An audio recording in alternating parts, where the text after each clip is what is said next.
Hello everyone, I am the storyteller and I am here to help you today. I know you use this video to fall asleep, so before that, like the video and subscribe to the channel. Also, where are you from and what time are you watching? Now get comfortable and relax.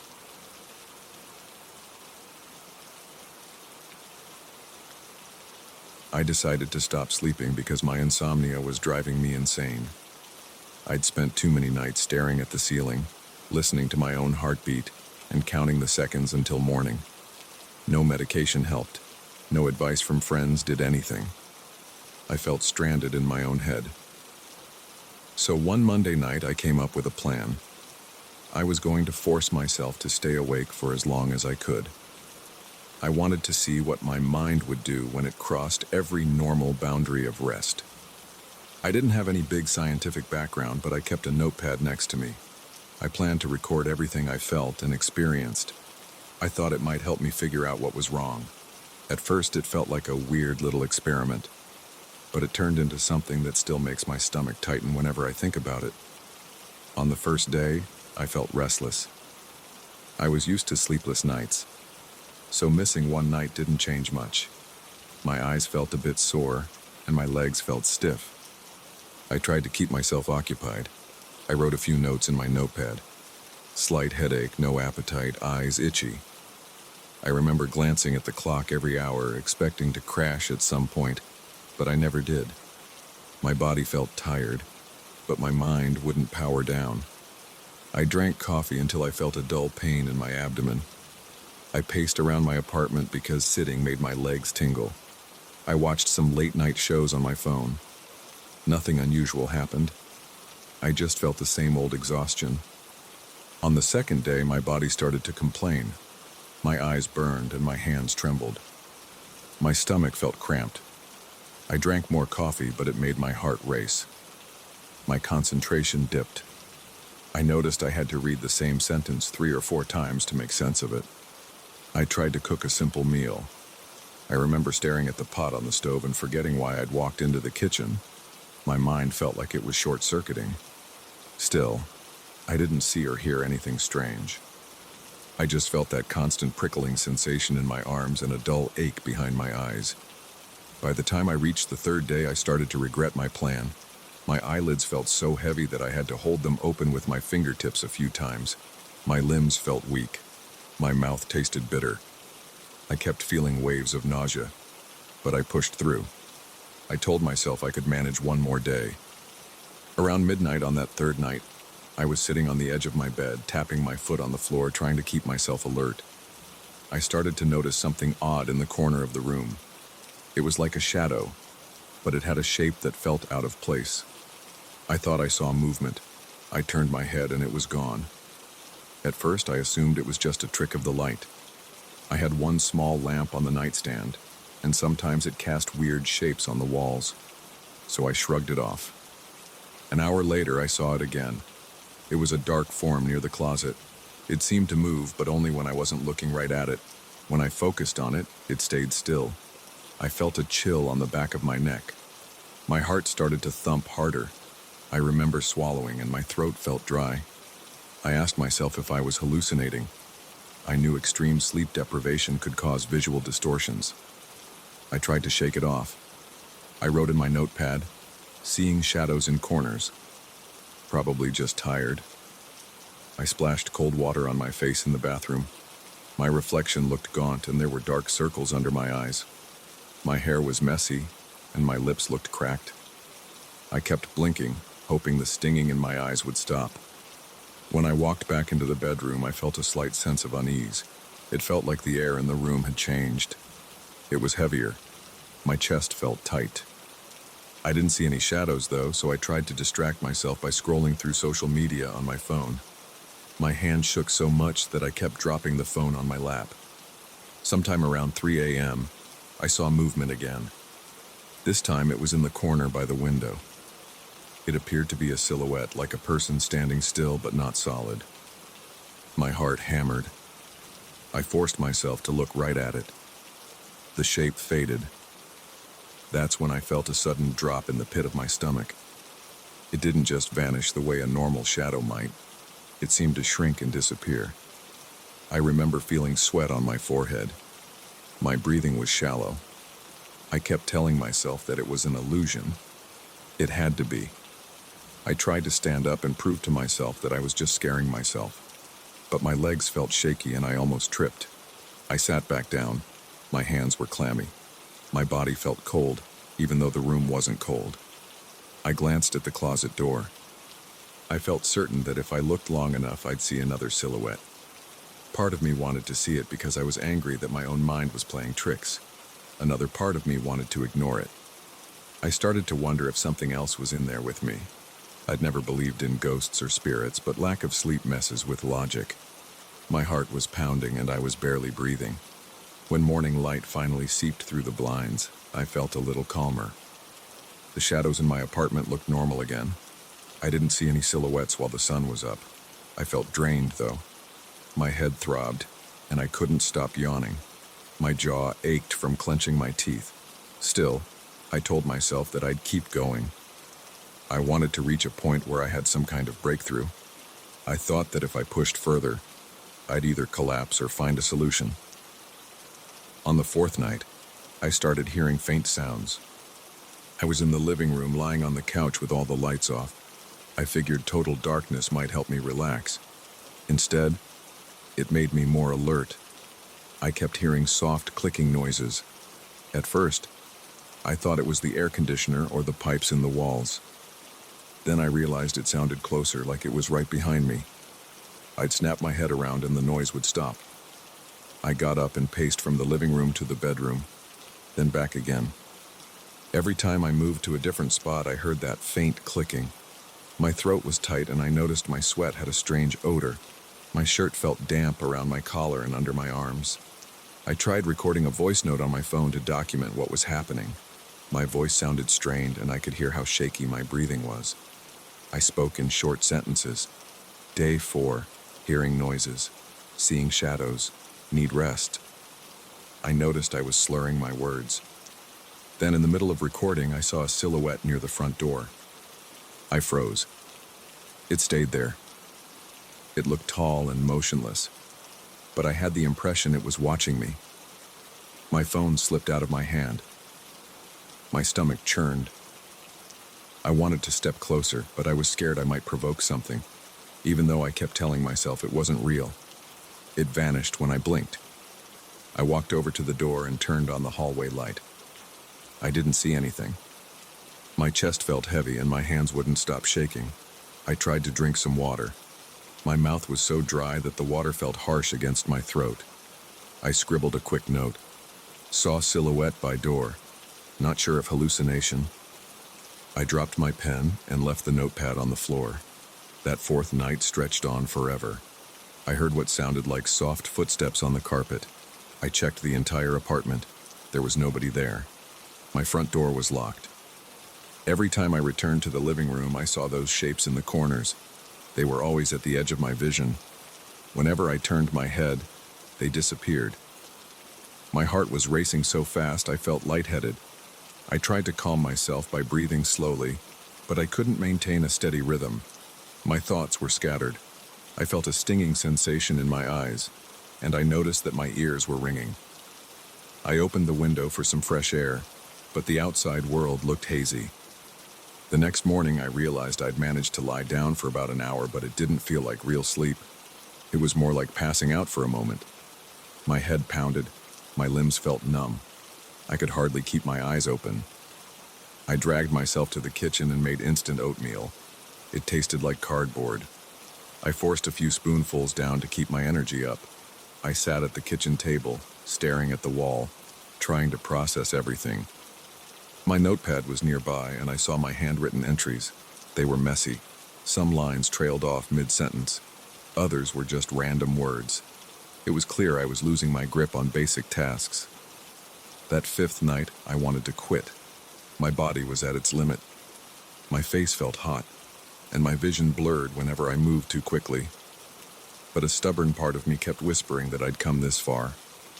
I forced myself to stay awake, thinking maybe one more night would push me over some edge that would explain why I could never sleep like a normal person. Around midnight, The silhouettes got bolder. I saw at least 3 distinct shapes near the bedroom door and in the hallway. They seemed to shift when I moved. They never stayed in one place for long. I felt a prickle on the back of my neck each time I noticed one of them. The room smelled stale, and I realized I hadn't opened the windows in a while. My breathing was shallow, and my heart felt like it was skipping beats. I moved to the couch, hugging a pillow to my chest. My skin tingled with every small noise. The faint clicking had returned, and I thought I heard a soft scraping sound. It reminded me of nails on a hard surface. I pressed my back against the cushions, trying to stay calm. I could hear my pulse throbbing in my ears. I glanced over at the lamp on the side table. I wanted to turn it on, but I was terrified of what I might see if the room was fully lit. My eyes darted around the living room. I kept thinking I saw movement behind the chair or near the bookshelf. Everything felt oppressive. At around 3 a.m., I stood up to check the bathroom. I heard what sounded like a shuffle behind me. I spun around, but I was alone. I noticed my entire body was shaking, and I felt cold despite the sweat on my skin. My throat was tight and my knees were weak. I gripped the bathroom sink and turned on the faucet. The water felt icy. I splashed it on my face. I looked in the mirror and saw how red my eyes were. My eyelids looked swollen and my cheeks were pale. I felt a buzzing in my head, like my brain was about to shut off. I forced myself to stay upright. When I left the bathroom, I saw a silhouette in the hallway. It was close, maybe 3 or 4 steps away. Its outline stood out against the dark. My breath caught in my chest. I froze in place. My lips parted, but no sound came out. I took a slow step forward. The shape dissolved. I didn't see where it went. It just vanished. I noticed my hands were clenched so tight that my knuckles were sore. My heart hammered against my ribs. I muttered to myself, "You're just tired. It's not real." But my voice sounded shaky. The air in the apartment felt thick. I could smell my own sweat. That was when I started to question whether these shapes were hallucinations. They seemed too present, too consistent. They felt like they were watching me. The way they lingered at the edges of my vision made me feel violated, but I had no proof. Each time I tried to stare directly at one, it faded. I'd reach out, and my hand would grab nothing but empty air. After a few more sightings, my head felt like it was spinning. My chest felt tight. I kept blinking, trying to focus. My legs wobbled with every step. At dawn, I finally gave in. My body couldn't keep going. I was hunched over, leaning against the wall near my bedroom. My head was pounding and my hands were trembling so badly that I had to press them against my sides. My eyelids were slipping shut, and I couldn't control it anymore. I stumbled to the bed, dropped onto the mattress, and felt everything go dark. When I woke up many hours later, I still felt exhausted, but the silhouettes were gone. I checked every corner of my apartment. There was no sign of movement or shadows that looked out of place. I listened for clicks or scraping sounds, but I heard only the hum of the refrigerator. My entire body ached. My eyes felt swollen, and my throat was raw. I sat on the couch, staring at the empty corners of the room, replaying what had happened in my head. I wanted to believe it was just hallucinations from sleep deprivation, but I couldn't shake the memory of how real they seemed. I haven't done that experiment again. I still have insomnia, but I try to at least get a couple of hours of rest each night, just enough to avoid that level of exhaustion. I don't want to see those shadows again. I keep the lights on in the evening, and I avoid letting my mind wander too much in the dark. Sometimes I catch myself glancing at corners, worried that I might see a silhouette standing there, watching me. Whenever that fear creeps in, I tell myself it was just my tired brain playing tricks. But I still feel uneasy when I remember how it felt, how my heart pounded, and how the air seemed to thicken whenever I sensed one of those shapes. Even now, I'm not sure if it was all in my head, or if something else found a way inside when I was too exhausted to fight back.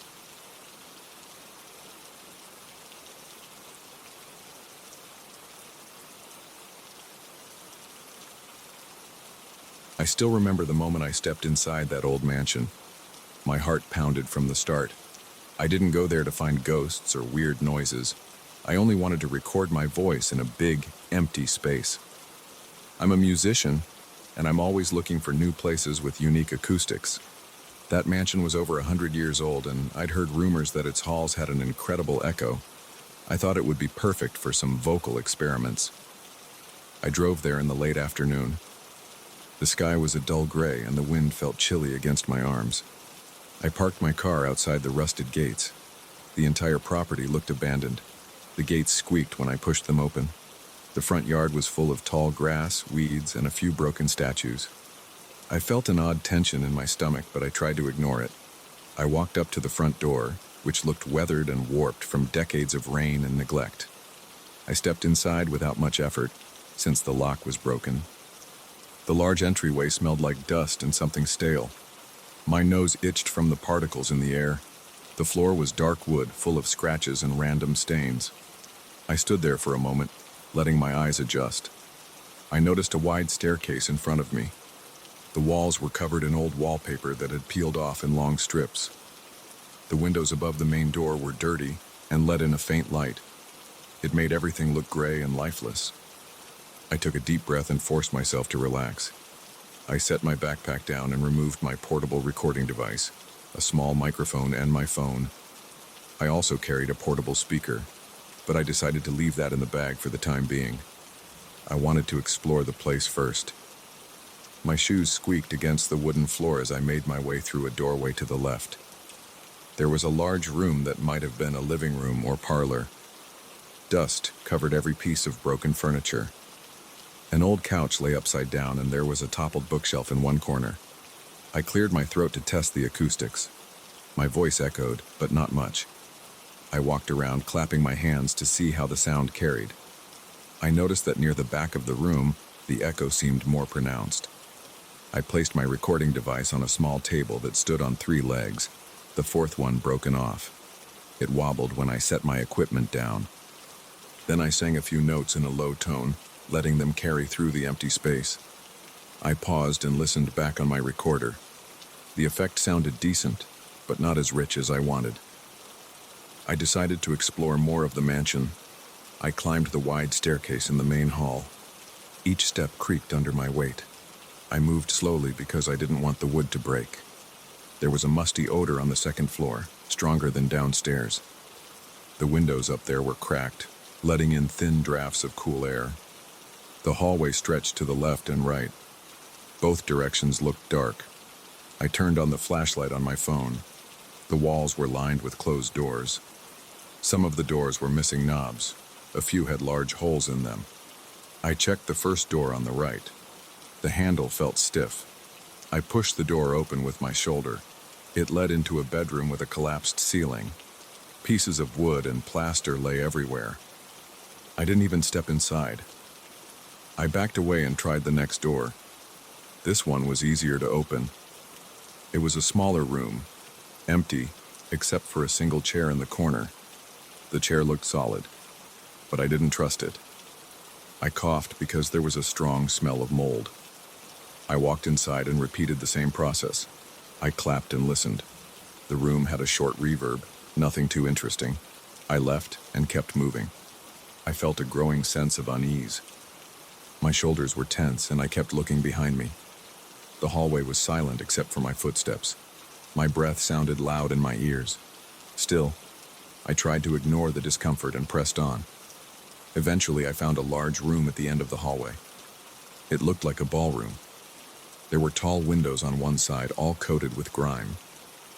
The floor was dusty, but still mostly intact. The ceiling had intricate patterns, though parts of the paint had peeled off. I stepped in and felt a slight chill on my neck. I set my bag near the doorway and removed my microphone stand. I placed it in the middle of the room. Then I tested my voice again. This time, the echo was strong and clear. My voice bounced back with a deep resonance. I spent maybe 15 minutes singing different notes and vocal lines. I adjusted the microphone a few times. The space had a hollow, yet warm sound. It was exactly the kind of texture I wanted for my tracks. At one point, I paused and asked out loud, "Is anyone here?" I didn't expect an answer. I just said it out of curiosity. The mansion was silent, except for a faint creak in the walls. I shrugged and went back to recording. After I finished, I packed up and decided it was time to leave. The sun was starting to set and the mansion felt colder.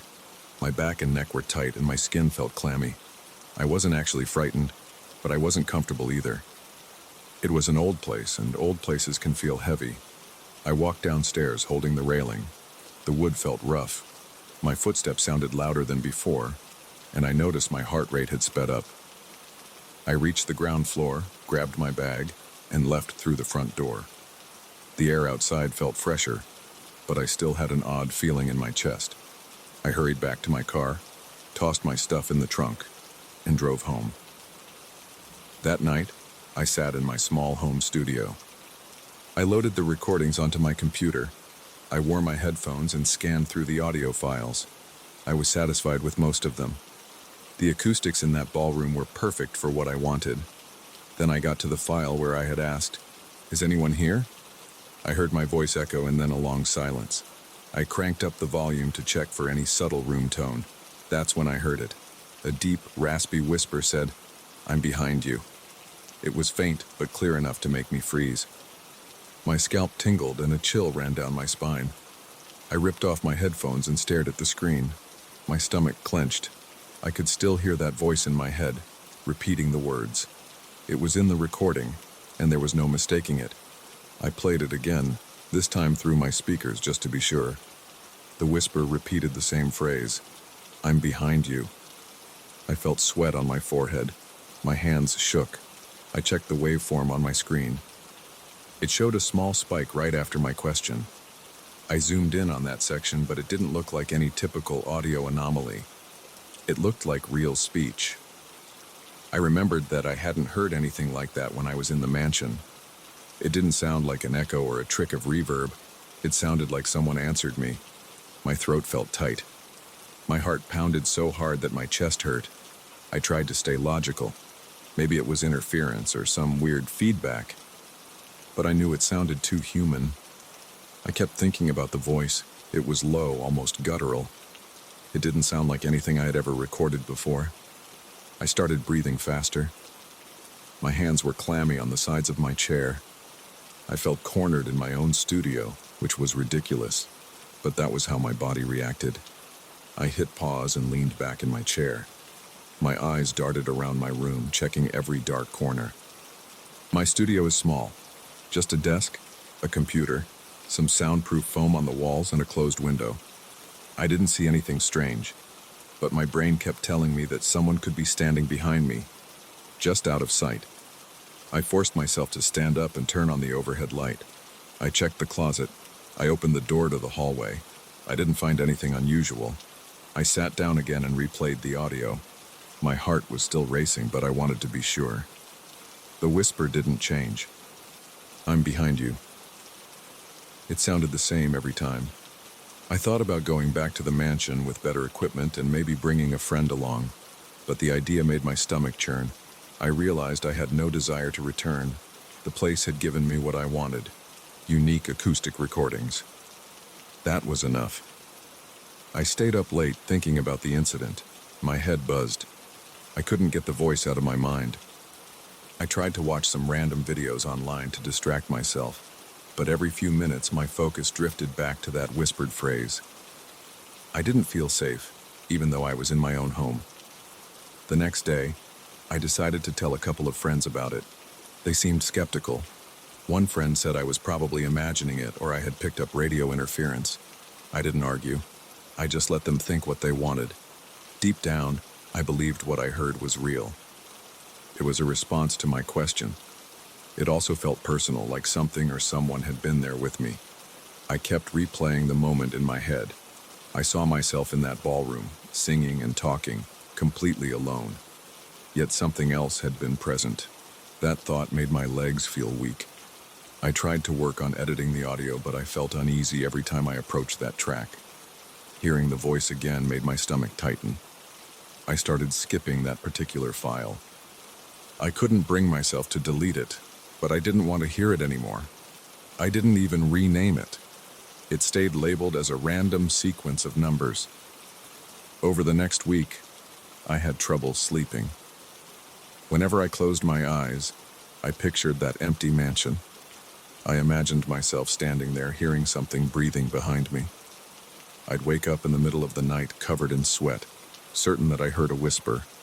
I'd check my room over and over, but I never found anything. My chest would feel heavy, and my mouth would go dry. I decided I would never step back into that mansion. I didn't care if it had the best acoustics in the world. I felt it was dangerous, or at least disturbing enough to avoid. My gear was safe at home, and that was all I needed. The idea of walking through those dark hallways again made my skin crawl. I couldn't imagine standing in that ballroom and hearing anything like that while I was physically there. I haven't deleted the recordings, but I don't listen to them anymore. They're stored on a backup drive. I sometimes wonder if I should just wipe them out. But part of me wants to keep them as proof of what happened. I haven't shared them publicly. I don't think anyone would believe me unless they heard it with their own ears. Even then, I'm sure people would call it a prank or a fake. That's fine. I know what I heard. I've picked up other projects since then, recording in safer, more ordinary locations. I've recorded in empty warehouses, underground parking garages, and even old churches. I haven't experienced anything strange in those places. I still enjoy finding unique acoustic spots, but I'm more cautious now. I always bring a friend or colleague if possible. I stick to well-documented buildings where I have permission to be. I don't wander alone into ancient, crumbling houses anymore. Sometimes late at night, I think about how my curiosity led me into that mansion. I remember feeling excited about the echoes and reverb. Then I remember that chilling whisper on the playback. I can still feel that jolt in my gut from the first time I heard it. My spine tingles when I recall the voice's tone. It felt so close, like it was right behind my head. I haven't gone back. I won't go back. That's the end of it for me. If there's something in that old mansion, it can stay there. I don't want to meet it in person. I got what I needed from that place. That's enough. If anyone ever asks about it, I just say it's not worth the trouble. If they push me for details, I'll say I didn't like the feel of the house. I don't mention the whisper. It's too personal and I don't want the attention. I still get goosebumps when I think about that phrase. It's like my mind replays it at random times, especially when I'm alone at night. I guess that's what happens when you find something you shouldn't. That voice answered me, and that was enough to make me stay away. I'm not a ghost hunter. I'm just a musician who wanted some cool recordings. I never asked for more than that. That's my story. I went into an old mansion to capture the natural reverb. I asked a dumb question. Is anyone here? I didn't hear anything back in real time, but later I played the audio and heard a voice whisper, "I'm behind you." I felt terror all over my body. I never returned to that place. I don't plan to, ever. That's all there is to say.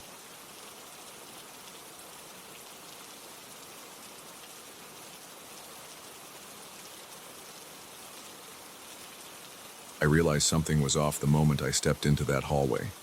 The air felt heavy and the light seemed weaker than usual. It was late, and I had stayed behind at the office to finish a project. I thought I was alone. I wanted peace and quiet to get ahead on my tasks. Instead, I ended up in the middle of an unsettling situation that still makes me uneasy when I think about it. My name is Carlos. I'm in my 30s. I work as a data analyst in a corporate building downtown. Last week, I had a deadline that I couldn't afford to miss. The final presentation was close, and I didn't want to disappoint my boss or my team. I decided to stay after hours.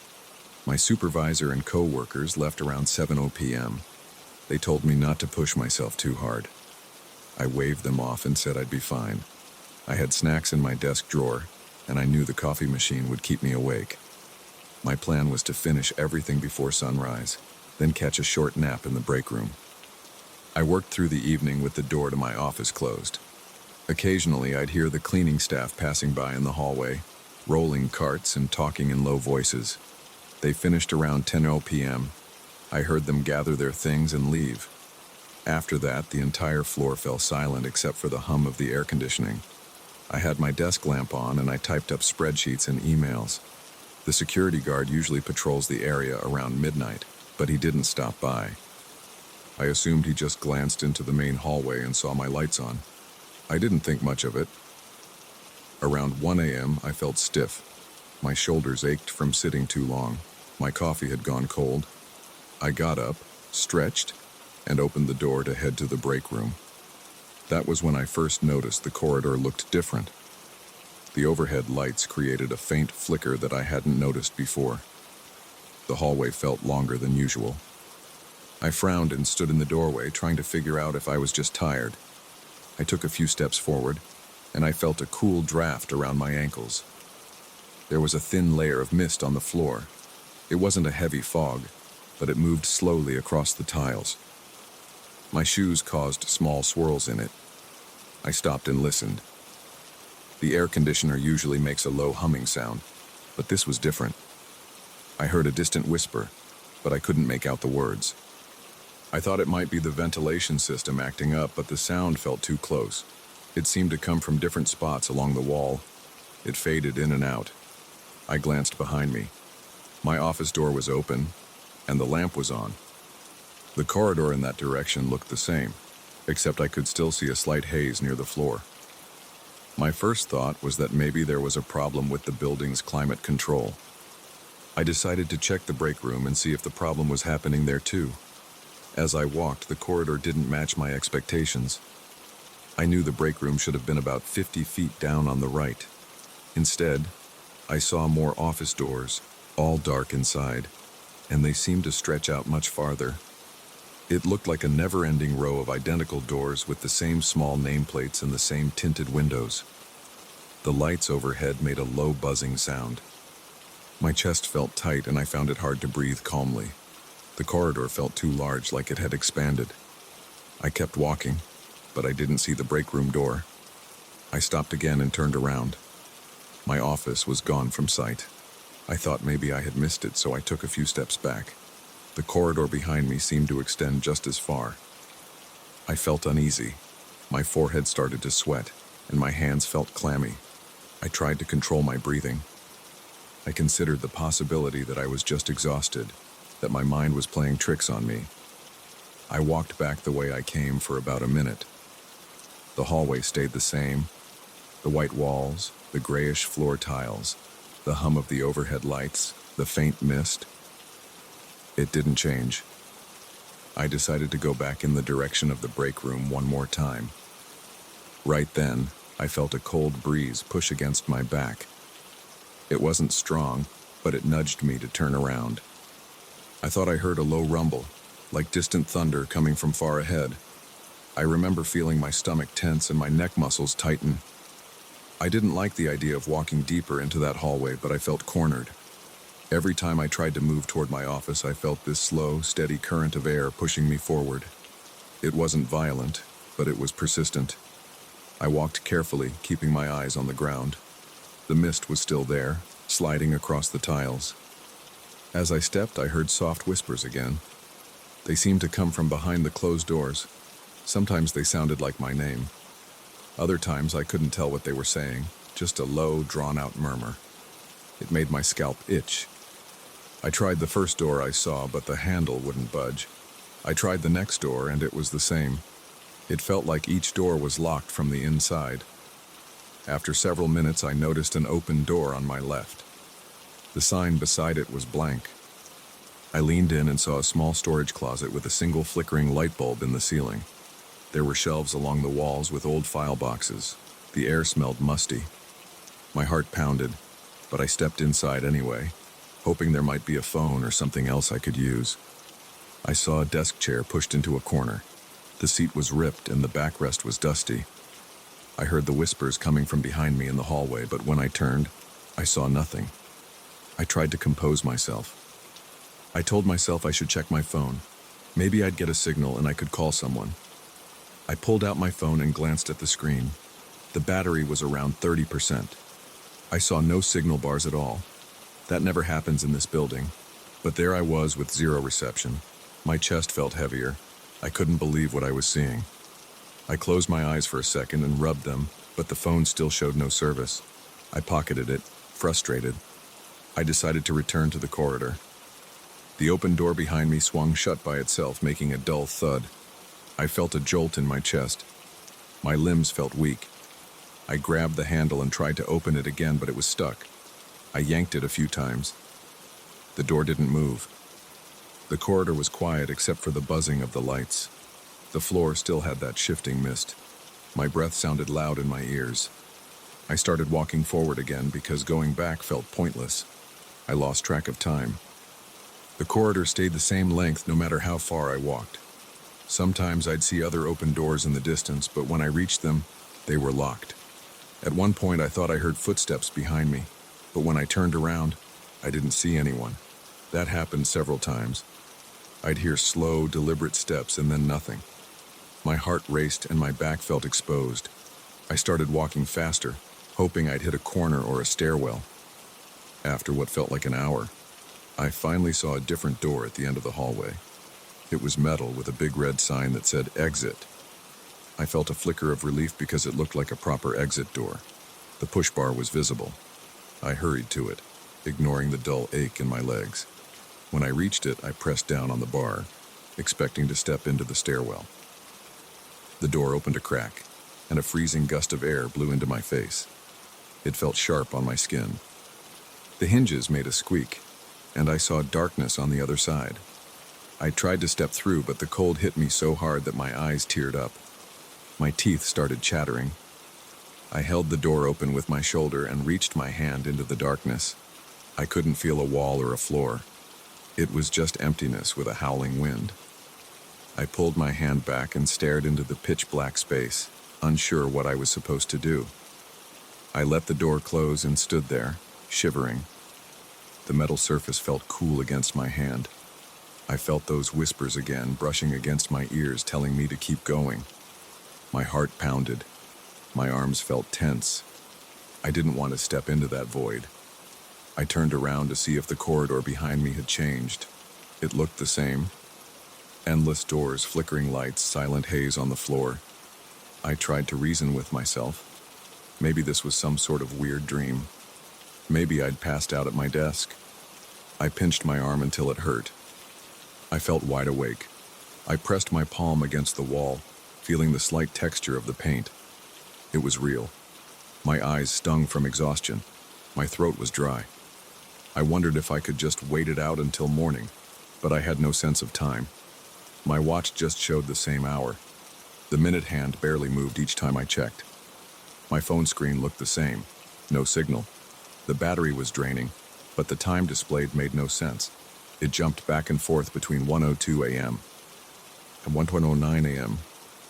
I started to feel short of breath again. I took a few steps back from the exit door. I saw another door on the left side of the corridor, slightly ajar. I moved toward it. This door looked like an old office entrance with a scratched doorknob. The plate had no name. I nudged it open with my foot. The hinges squeaked. Inside, I saw desks and chairs in disarray. There were papers scattered on the floor. The fluorescent light overhead flickered, revealing dusty monitors and abandoned office supplies. It reminded me of a place that had been deserted quickly. The air smelled stale, like old carpet that hadn't been cleaned in a long time. I stepped inside, scanning the room for anything useful. I saw a phone on one of the desks. I rushed over and picked it up, but there was no dial tone. I tested the receiver, pressing the buttons, but it stayed silent. I opened a few desk drawers, searching for a flashlight or a set of keys. I found paper clips, sticky notes, and business cards for people I didn't recognize. My hands trembled as I fumbled through the contents. I felt a chill in the air, and my breath felt shallow. My ears were alert to every small sound. Suddenly, I heard a voice behind me. It sounded like a gasp or a sharp intake of breath. I spun around. There was no one there. My pulse hammered in my neck. My palms were damp. I gripped the edge of the desk and tried to steady myself. I thought about yelling for help, but I had a sense that might draw something toward me. I swallowed hard and pressed my lips together. Then there was a thump on the other side of the office. It came from a small door that probably led to a storage closet. The door rattled for a moment, then went still. I took a slow step in that direction, but I paused when I saw the doorknob move slightly. My heart pounded in my chest. I didn't know what to expect. My instincts told me to get out of that room. I backed away, keeping my eyes on the doorknob. It turned halfway, then stopped. I heard more whispering in the hall, like it was calling me back. The air in the office felt suffocating. I walked backward until I reached the open door that led back to the corridor. The corridor lights felt brighter for a second, and I saw the mist swirl around the threshold. I glanced over my shoulder and I realized the corridor looked different again. This time it seemed shorter. I could see my office door in the distance. The light from my desk lamp peeked out. My heart lifted a little. I turned fully around and started jogging toward my office. The push from behind was gone and I felt in control of my movement again. As I approached my office, I reached out to touch the walls to keep my balance. My body was shaking and my teeth chattered lightly, not from cold but from stress. The hall was quiet except for my footsteps. The mist had thinned, but it was still drifting across the floor. I forced my legs to keep moving, step by step, until I was right in front of my office door. It was open just as I'd left it. My computer screen was on, showing the spreadsheet I had been working on. The desk lamp was the only light inside. I stepped in and closed the door behind me. My first thought was to lock it. I turned the deadbolt, then leaned against the door, breathing hard. The room felt warm in comparison to the corridor. My pulse slowly calmed, and I felt some of the tension leave my shoulders. I hurried to my phone charger, plugged my phone in, and checked the time on my computer. It showed 4:15 a.m. That seemed more or less right. The phone still had no signal, but at least it was charging. I spent the next hour sitting at my desk, staring at the door. I didn't hear any more whispers. The corridor outside looked normal through the small glass panel on my door. The mist was gone. I saw the overhead lights shining like they always did. I was too scared to go back out, so I just waited. Around 5 a.m., the sky started to lighten outside my window. I decided to gather my things and head to the elevator. My legs felt weak, but I managed to walk out of the office. The corridor was its usual length. The break room was where it should have been. I walked past it and continued to the elevator, hitting the button until the doors opened. The ride down to the lobby was uneventful. The front doors opened easily, and I stepped outside into the early morning air. I haven't told my coworkers about that night. I still don't know if I imagined it or if something in that building changes after midnight. But I know what I saw. I remember the feel of that cold wind pushing me forward, and I remember the endless corridor with locked doors and flickering lights. Even now, I get nervous if I stay past sunset. I avoid that floor whenever I can. I finish my work early. I leave before the cleaning staff finishes. I don't want to be alone there when everyone goes home. It still feels dangerous, and I can't shake the memory of that open exit door with nothing but freezing darkness on the other side. I'm just glad I got out. I don't plan on staying overnight in that office again. If anyone else asks me about working late, I tell them I have plans. I'm not risking another long night with a hallway that isn't what it seems.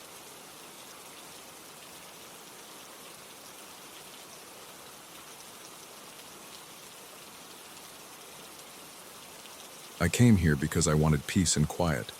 I wanted to escape the noise of the city and breathe real air. I never expected to see shadows moving on their own. That first moment, when I noticed them dancing in the firelight, made my chest tighten. My hands actually shook as I tried to figure out what was happening. I had been to many campsites before, but this was different. This was supposed to be a remote nature reserve, a place few people ever visited. I thought that meant I would be alone with my thoughts. I was wrong.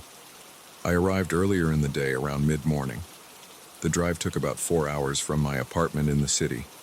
Most of that time, I had the windows down, letting the wind hit my face.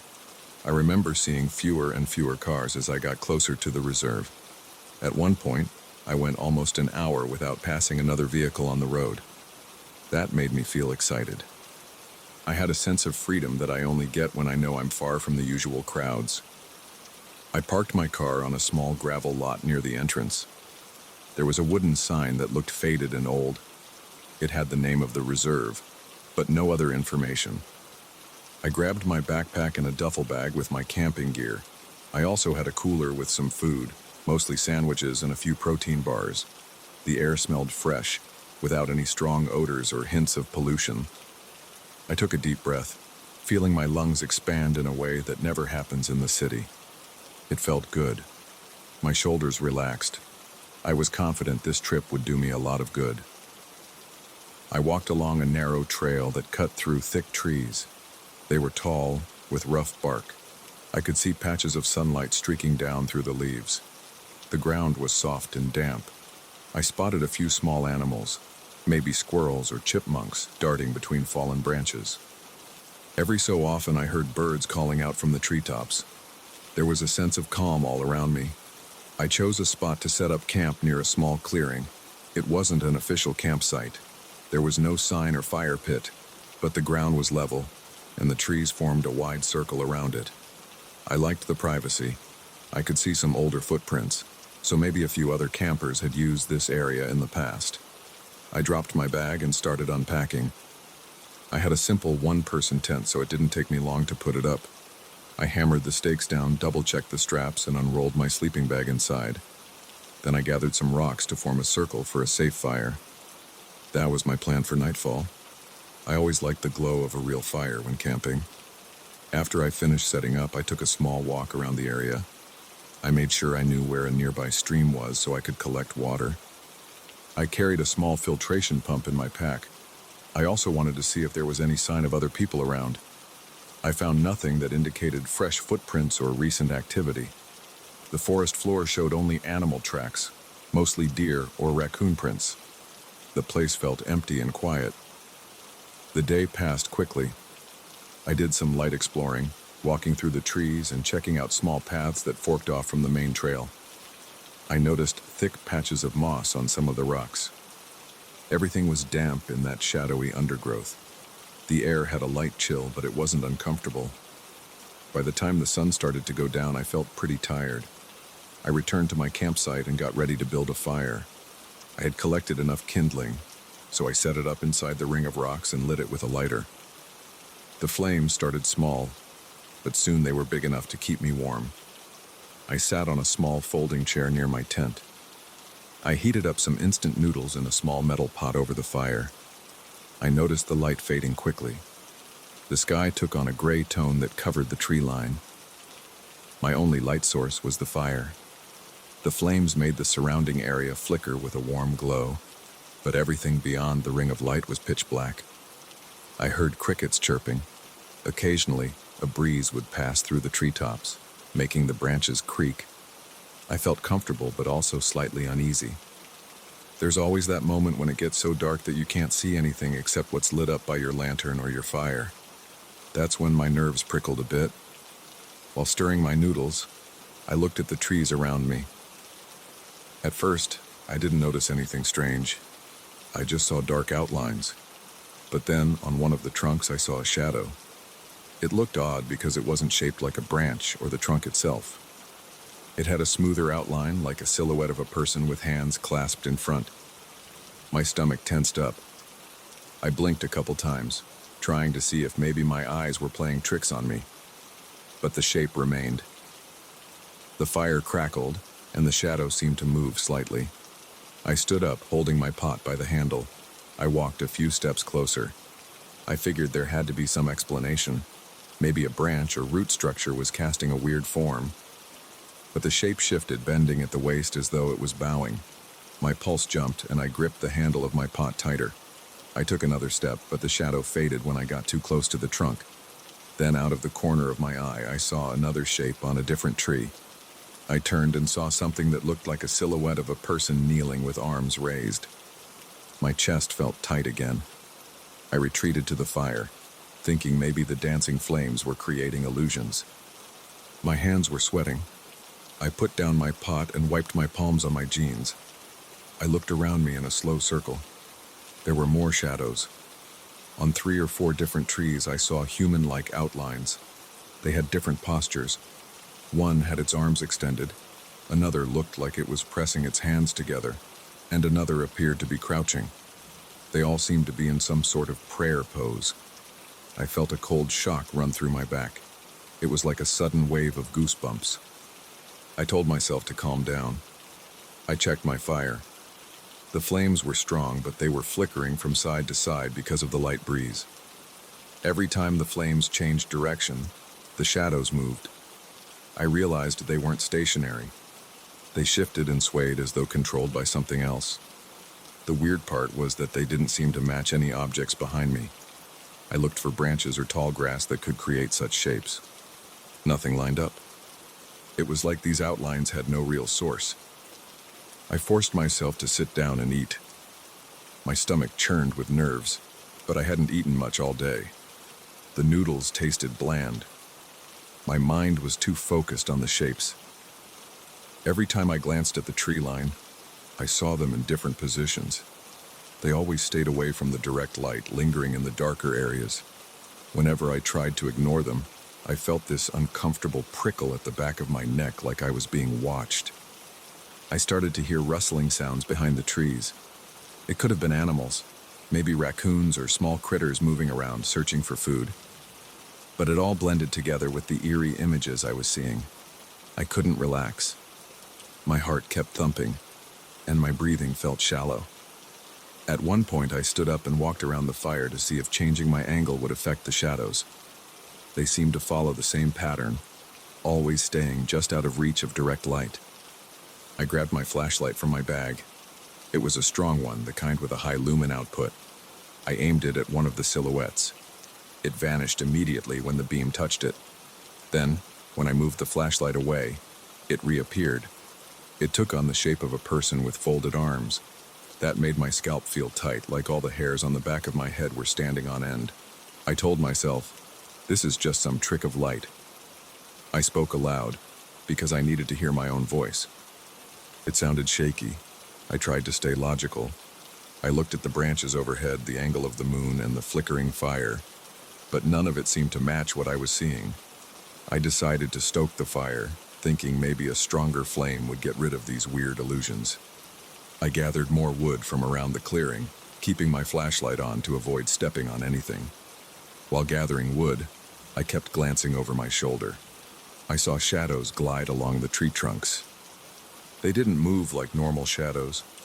They swayed in unnatural patterns, like they were bowing or swaying in unison. When I returned, I stacked the fire with more wood until it grew much larger. Sparks shot into the air. I had to step back from the heat. Now the campsite was well lit, but the extra light didn't help much. The shadows grew more defined. Some of them formed what looked like a row of figures, all standing with their hands together. I felt sweat drip down my forehead, more from fear than from the heat. I thought about packing up my gear and leaving right away, but I wasn't sure if driving out of there in the dark was the best idea, especially since the road was narrow and unlit. My chest tightened with the thought of trying to navigate that forest road at night. So I tried to hold out. I told myself I could stay until morning, then leave as soon as the sun came up. I sat by the fire, arms wrapped around my knees, scanning the tree line. Every so often I would see a cluster of these silhouettes shift positions. One moment they looked like they were kneeling.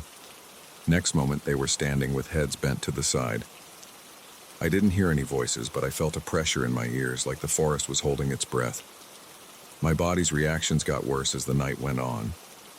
My palms were damp, my legs felt weak, and my heart pounded so hard that I could feel my pulse in my ears. I tried to distract myself by cleaning up my cooking gear. I slowly scrubbed the pot with a piece of cloth, focusing on each movement, but my eyes kept darting up to track the shadows.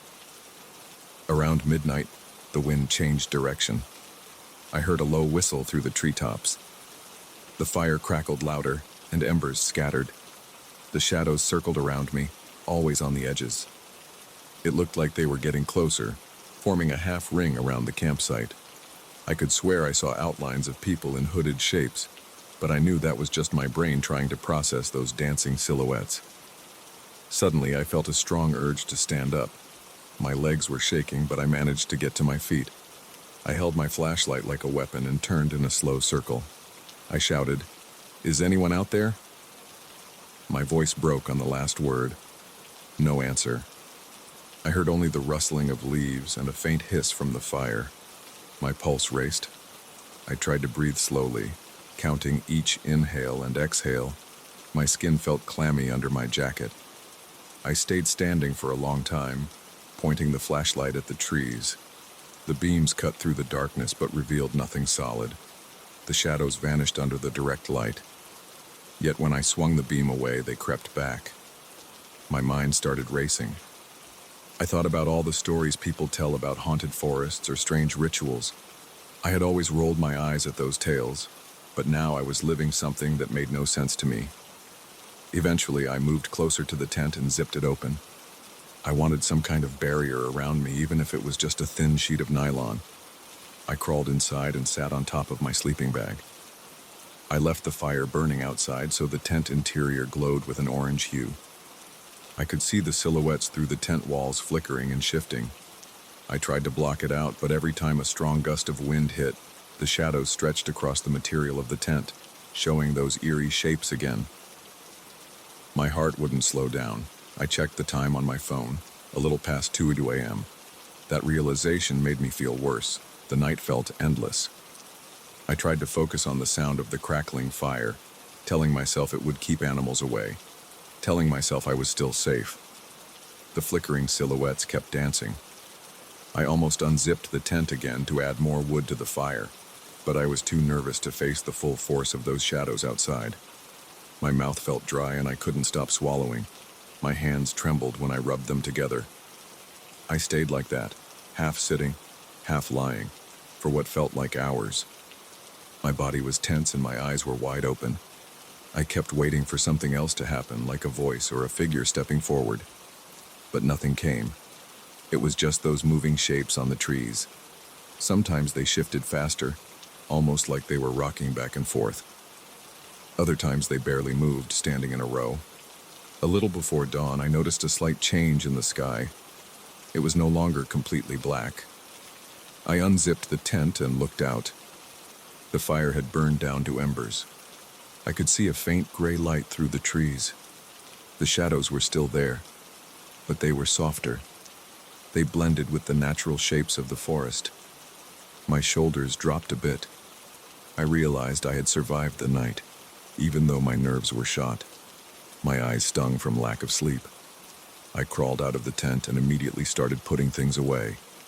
I kicked dirt over the embers to extinguish them. I didn't bother waiting to eat a proper breakfast. I stuffed my sleeping bag into its sack and dismantled the tent as fast as I could. My hands were shaking, and my stomach felt like it was twisted in knots. All I wanted was to get out of there. The forest felt too still. I glanced at the trees one last time. No more dancing silhouettes. The sunlight was weak, but it was enough to make them disappear. Once I was packed, I hiked back toward my car. I didn't see or hear anyone else the entire time. The forest trail seemed normal again.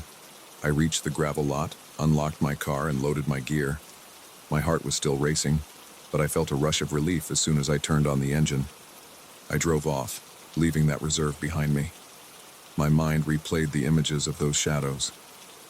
I didn't want to think about them, but I couldn't help it. On the drive home, I kept looking into my rearview mirror. Part of me expected to see something moving in the back seat, even though I knew that was impossible. Every time I stopped at a red light, my legs bounced restlessly, and my hands gripped the steering wheel so hard my knuckles turned white. I couldn't get rid of the memory of those outlines and how they bowed and swayed in the darkness. I made it back to my apartment by midday. I shut the door, dropped my bags, and sank into my couch. My chest felt heavy. My mind was rattled. I had never felt so unsettled from a camping trip before. I stared at the walls of my living room for a long time, just trying to feel normal again. Since that night, I haven't been able to explain what happened. I keep telling myself it must have been a trick of the firelight combined with the movement of branches in the wind. But deep down, I don't fully believe that. I felt something in those woods. I felt watched. I saw those silhouettes shift in ways that didn't match any normal shadows. I don't know why they looked like people praying or performing a ritual, but that's exactly what I saw. I haven't gone camping since. I keep thinking about going back to see if it would happen again, but every time I think about it, my stomach clenches and I feel cold sweat on my forehead. Maybe one day I'll have the nerve to return. but I doubt I'll ever do it alone. Those shadows in that forest still haunt me. I can't shake the feeling that if I were to go back, I might see them again, and this time they would come closer.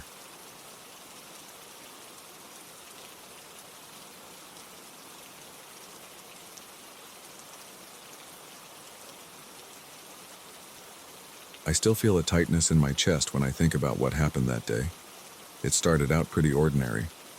I drove out to this old rural property because the owner said water kept dripping into the attic whenever it rained. He wanted me to check the roof. I do small contracting work and odd jobs, so I agreed to take a look. I didn't expect anything strange. I just planned to climb up, find the source of the leak, and figure out how to fix it. But the moment I got a look at the roof, everything changed. The house stood at the end of a long dirt road. There were patches of tall grass on both sides, and I noticed a line of fence posts that hadn't been maintained in years.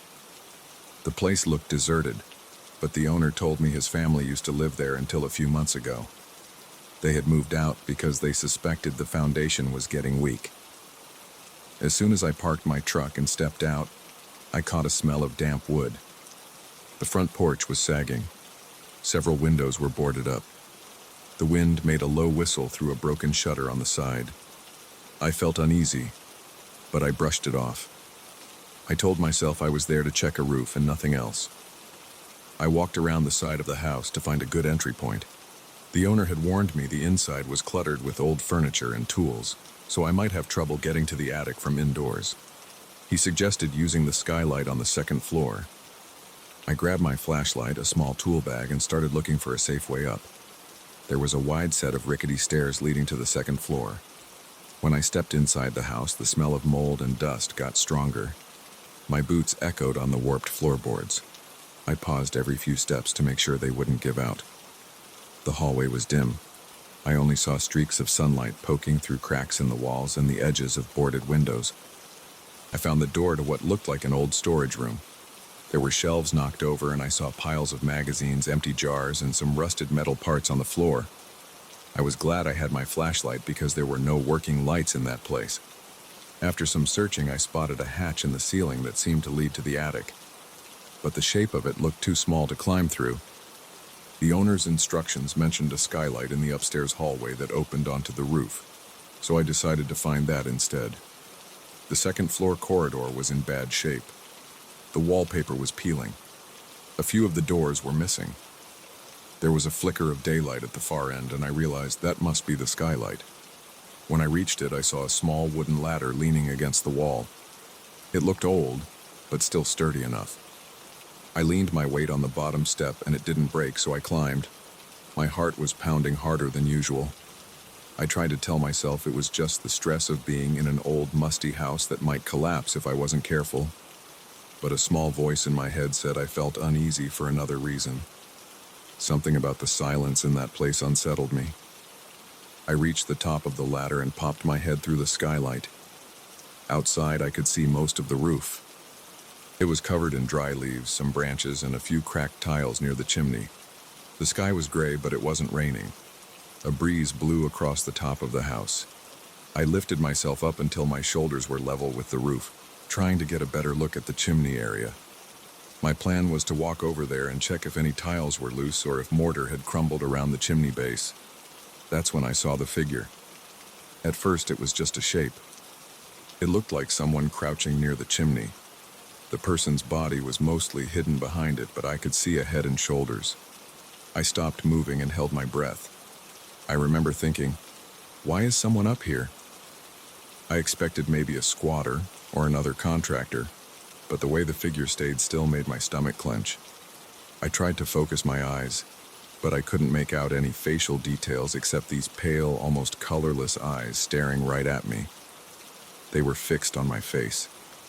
I felt my pulse slam against my ears. It wasn't just that someone was there, it was how motionless they were, how those eyes didn't blink. For a moment, I just froze. I had one knee on the ladder and my hands on the edge of the skylight. I opened my mouth to speak, but nothing came out. My mind raced. I thought maybe I should call out, ask who it was. but something about that stare made my throat feel tight. My palms were sweating and I could feel the ladder wobble. I tried to convince myself this was just a person who maybe lived in the area or had been trespassing. But deep down, I felt something else, like I was looking at something that didn't belong there. I blinked, and in that split second, the figure was gone. It didn't run. It didn't jump. I heard no footsteps on the roof. One moment I was staring at those pale eyes. The next, there was empty space by the chimney. I looked around, glanced at the sides, the edges, anywhere a person could have jumped or climbed down, but I saw and heard nothing. The breeze picked up and blew a few leaves across the roof. I started to shake. My arms felt weak. My first real thought was that I needed to get out of there. I climbed back down the ladder so fast I almost slipped. My knee banged against one of the rungs and I bit my tongue, trying not to shout from the pain. Once my feet hit the floor, I yanked the ladder away from the skylight, half expecting someone to come crashing down after me. But there was only silence. My chest felt tight. I could hear my own breathing, ragged and uneven. My mouth was dry. I grabbed my flashlight from my belt and shone it around, half expecting that figure to appear in the hallway. All I saw was chipped paint, cracked walls, and broken floorboards. I forced myself to calm down. I told myself I was imagining things. I hadn't slept well the night before. Maybe my eyes played a trick on me. But my heart wouldn't stop racing. My head felt light, like I was on the edge of passing out. I stood there for a moment, trying to catch my breath, leaning against the wall. The smell of dampness and old wood seemed stronger, almost suffocating. Then I heard a noise from somewhere above me. It sounded like a quick scrape, like something shifting on the roof. It might have been a branch or just the wind. But in that moment, every hair on my arm stood up. I couldn't handle staying there. I turned and hurried down the hallway. The boards creaked under my boots, and at one point my foot caught on a loose piece of carpet, and I nearly went sprawling. My flashlight rolled on the floor. I picked it up with shaking fingers and kept going. I needed to get out of that house. When I reached the top of the main staircase, I paused to look back. The corridor was still empty. The skylight let in a patch of gray light. No movement, no sign of that figure. Yet my brain kept replaying those pale eyes. I had never seen eyes like that before. They looked almost without color, almost like they belonged to a statue or something else, not a normal human being. My stomach churned. I forced myself to walk down the steps. Each step felt unsteady, like the wood might snap under me. I gripped the railing and focused on moving my feet carefully, not wanting to break my neck on the way out. My shoulders were tense. My jaw was clenched. I just kept thinking, keep going, keep going. I finally got to the ground floor. The front door was jammed, so I had come in through a side door. I made my way back through the dusty rooms, pushing past broken furniture and scattered junk. My flashlight flickered, and for a second, I worried the batteries were dying. I didn't want to be left in the dark in that house. I reached the side entrance, kicked aside some broken wood, and shoved the door open into the sunlight. My truck sat there on the patch of dirt. I felt a wave of relief. Outside, I could breathe again. The fresh air hit me, and I realized how tense my muscles were. I practically ran to my truck and threw my gear in the passenger seat. I slid behind the wheel and locked the doors. My hands were still shaking, so I took a few deep breaths. My mouth was so dry I could barely swallow. I started the engine and backed out, my tires crunching over the gravel. I glanced up at the roof one last time. The chimney was in the same place, obviously, and nothing else was visible. No movement, no figure. I told myself to stop looking and just leave. I drove down that dirt road faster than I should have. Dust kicked up in the rearview mirror. My heart was pounding in my throat. I tried to make sense of what I had seen. The person, or thing, or whatever it was, had been right there by the chimney. They were staring right at me with those pale eyes. Then they were gone without a trace. It wasn't normal. It wasn't rational. I slammed my fist on the steering wheel at one point, frustrated at how scared I was. But I couldn't shake the feeling that I needed to put as much distance between me and that house as possible. When I finally reached the main road, I pulled off to the side and stopped. I leaned forward, resting my head on the steering wheel, and tried to steady my breathing. My pulse was hammering, and my shirt was damp from sweat. Everything felt too quiet. Cars passed in the distance, but I was focused on my own breathing and the whirring of my truck's engine. I started to wonder if I should call the owner or maybe the police. Then I realized I didn't have anything concrete to tell them. I didn't see footprints. I didn't hear voices. I only saw a crouched figure with pale eyes that disappeared. Who would believe that? I sat there for a while, wrestling with what to do. Eventually, I decided to call the owner and let him know the roof probably needed major repairs and that I couldn't finish the inspection. I didn't go into detail about what happened. I told him I got spooked by something up there, maybe an animal or a trespasser, and that I couldn't stay on the property any longer. He sounded surprised and a little annoyed, but I didn't care. I wasn't going back on that roof. For the rest of the afternoon, I kept picturing that figure. I kept thinking about those eyes. It felt like they were burned into my mind. I tried to distract myself by running errands in town. I stopped for coffee, then got a sandwich, but my hands were still trembling when I picked up my cup. A part of me wanted to convince myself it was just a regular person wearing weird contact lenses or something. But I hadn't seen any details. No hair color, no clothes, no facial expression. Just pale eyes in a shadowy shape. The memory gave me chills. That night, I had trouble sleeping. Every time I closed my eyes, I'd see that crouched figure. I'd feel the same cold dread in my stomach. My body would tense up and I'd jolt awake. I turned on my bedside lamp and tried to read something to calm down, but my mind kept returning to that roof. That moment I blinked, and the figure vanished. I felt restless. I got up and paced around my room, chewing on my lip. Sometimes I felt a burst of anger toward myself for getting so worked up. Other times, I felt a rush of fear that maybe I'd see that figure again. Over the next few days, I kept getting calls from the owner. He wanted to know more about what happened. I finally told him straight. I saw someone on the roof.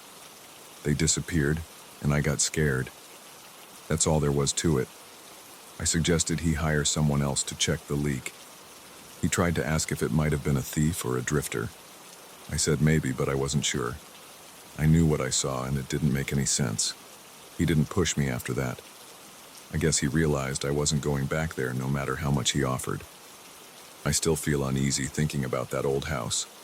I can picture the boarded windows, the broken shutter, the dark hallway, and the way the skylight let out onto the roof.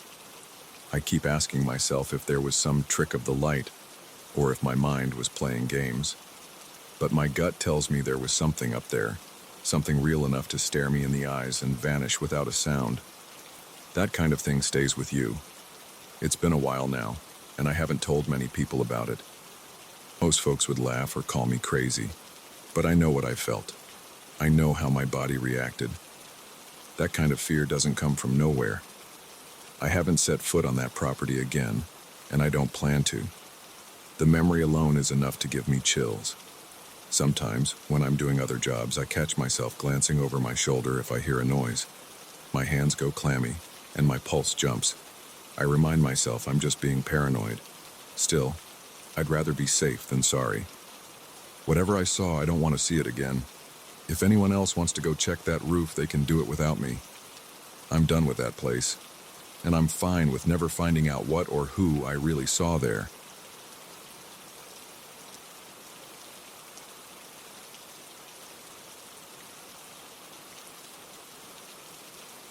I noticed the silence right away. The moment I stepped out of my truck, I couldn't hear any birds or wind. The air felt heavy against my skin. I looked around and saw a single dirt road leading deeper into the village. The sun was low, casting long shadows on the ground. The place looked lifeless. I had come here to check the status of the abandoned houses for an inventory report. A colleague had mentioned this village near the lake and told me I might find some old structures worth noting. He didn't tell me I'd feel like I'd walked into a place where time had stopped. I started down the road, keeping my eyes on the boarded-up windows. Every house seemed to have planks nailed across the frames. Some doors were cracked and a few roofs had caved in. My boots crunched on gravel as I made my way forward. I could smell damp wood and something stale, like old dust. A weak breeze came off the lake, rustling the few dead weeds near the fences. I kept expecting to see someone pop out or call to me, but the street stayed empty. I reached a row of small houses on my left. Their walls were faded. One still had a tattered curtain peeking through the boards. I paused and listened. I heard my own breathing. I heard my heartbeat thumping in my ears. Usually in a deserted area, I might hear animals skittering around. Here, it was just quiet. I felt a chill on my arms despite the warm temperature. The sun was dipping lower, which made the shadows spread across the ground in strange angles. I reached one of the biggest buildings in sight. It looked like some communal hall or storage facility. The front had tall double doors with chipped paint. Windows on either side were covered by thick boards. The place had a roof with broken shingles, and a small tower rose from the center. A battered bell hung there, swinging a little with the breeze. I thought about heading inside, but something caught my eye near the corner of the building. At first, I thought I saw two people standing still, facing the wall. They looked human-sized, but their skin was grayish. I couldn't make out any facial features. It was like they were blurred. It startled me, so I stopped for a moment to focus my eyes. Their heads seemed featureless. Their limbs were thin and their posture was odd, like they were leaning forward. My heart gave a heavy thump. I felt sweat forming on my forehead. My muscles tensed. I took a slow step in their direction. As soon as I moved, they turned as if they sensed me. They glided backward, disappearing behind a section of crumbling concrete that might have been part of a sidewall. They didn't run or walk in a normal way. They slipped away so smoothly, I almost doubted what I'd seen. My instinct kicked in. I wanted to see if there were actually people living here or if I was imagining shapes in the shadows. I hurried toward where they vanished. My boots echoed on the cracked pavement near the building. I came around the corner and found nothing but a small yard with overgrown grass, some broken barrels, and a rusty old wheelbarrow turned upside down. There were no footprints in the dirt except my own. The grass swayed a bit. I checked behind the wheelbarrow. I even looked behind some broken crates. Nobody was there. I felt a spike of adrenaline course through me. My heartbeat pounded in my chest. My breathing was shallow. I stood there, straining my ears for any sound of footsteps or movement. Still nothing. Just that same dead quiet. I remember wiping the sweat off my brow with the back of my hand. I didn't want to believe I'd just seen something impossible, but I knew I wasn't imagining it. I stared at the wall. The surface was gray, crumbling in places. No sign of anyone hiding. My stomach felt knotted, and I started to question whether I should keep looking around or get back in my truck and report an empty village. I decided to continue. I'd come this far, and my job was to note down the condition of the area. I walked around the building to see if there was an entrance that wasn't boarded up. I found a side door with peeling paint. I pulled on it, and it gave a little but was stuck. I rammed it with my shoulder and it creaked open, letting out a strong, musty smell that made me cough. I pulled my flashlight from my belt and shined it inside. The hallway was dark and smelled of rotted wood. The floor was warped from water damage, and each step squeaked under me. I saw boxes stacked against the walls. Some were collapsed, and a few had soggy paper spilling out. I went over to one of the boxes and picked up a piece of paper. It felt brittle. It had notes about storage inventories, dates, and a few scribbles I couldn't make sense of. I brushed off the dust and set it aside. In the faint light, I could see old metal shelves along one side of the hall. They were empty except for a few rusty cans. I pushed forward, flashlight beam jumping from wall to wall. The corridor opened into a larger room with a high ceiling. I spotted something that looked like a makeshift office. There was a desk covered in more papers and a broken chair on its side. A small window near the ceiling let in a bit of orange light from the setting sun. The room was still and silent. I could hear my own breathing echo. My neck and shoulders felt tight. I wondered if those gray figures might appear behind me. I forced myself to keep moving. I approached the desk, stepping carefully around fallen debris. Part of the ceiling had collapsed in a corner. I listened for any movement. My ears were on high alert. My pulse was still fast. No sounds. I set my flashlight on the desk and started flipping through the papers. Most were receipts, logs, and scribbled notes. They were dated decades ago. I found references to shipments, building materials, and some local events. There were also mention of house repairs around the village. Nothing explained why it was all abandoned or why I had seen two faceless figures outside. I heard a noise behind me. It sounded like a scrape or a soft shuffle. I spun around, flashlight in hand, shining it into the corners. My mouth went dry. I stared at the darkness, feeling my heart pound. I waited, gripping the flashlight so tight my knuckles hurt, but I couldn't see anything. I stood like that for maybe a full minute, breathing in shallow gulps, ears straining. No follow-up sound, just that silent tension. I decided I had enough of the building. I picked up a couple of the papers to show someone back at the office. Maybe these would help piece together what had happened here. Before leaving, I did a quick scan of the shelves. I noticed a small iron box on the top shelf, but it was locked, and I didn't have time to pry it open. It was too high for me to reach without risking stepping on the warped bottom shelf. I left it there, grabbed my papers, and headed back down the hallway. As soon as I stepped onto the road again, I realized the sun was almost gone. The last light was fading on the horizon, and the sky had a dull color. The shape of the houses looked more menacing in the twilight. I glanced around and saw no sign of movement. I could feel the hair on the back of my neck standing up. I decided to check a few more houses before leaving, just to confirm if everything was truly abandoned. I went to the nearest house. It had a short fence around a small yard. The gate squeaked when I pushed it. The door was shut but missing its doorknob. I nudged it and it swung open easily. Inside, the living room was empty. The walls had water stains and some paint had peeled off in strips. I smelled old plaster and mold.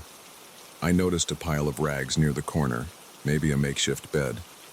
Someone might have squatted here at some point, but it seemed abandoned now. I wandered into the kitchen area. The counters were covered in dust. There was an empty cabinet with missing doors. The sink had a rusted faucet. I walked across the creaking floor to a back room. It was too dark to see much, so I shined my flashlight. The windows were boarded from the outside. I felt a draft of cold air coming from a small crack in the boards. My heart rate started to calm a bit, because everything just seemed old and deserted. I wondered if those figures had been some trick of the light, or if they were actual people. Still, my gut told me something wasn't right. I decided I'd gather whatever details I could, then leave. I moved outside again and tried another house across the street. The front door was locked. I circled around and found a side window that had a loose board. I pried it open enough to peek in. It was pitch black inside, so I shone the flashlight. The beam revealed a small room with scattered furniture. A couch missing its cushions, a broken table, and a chair on its side. There was an open door leading to another room, but I couldn't see inside without climbing in. I didn't feel comfortable crawling into a place where I might get trapped or cornered, so I decided to skip that one. As I stepped away from the window, I thought I heard a whisper or a faint voice coming from somewhere down the street. It was so soft I wasn't sure if it was the wind. My body tensed again. I strained my ears, but it was gone.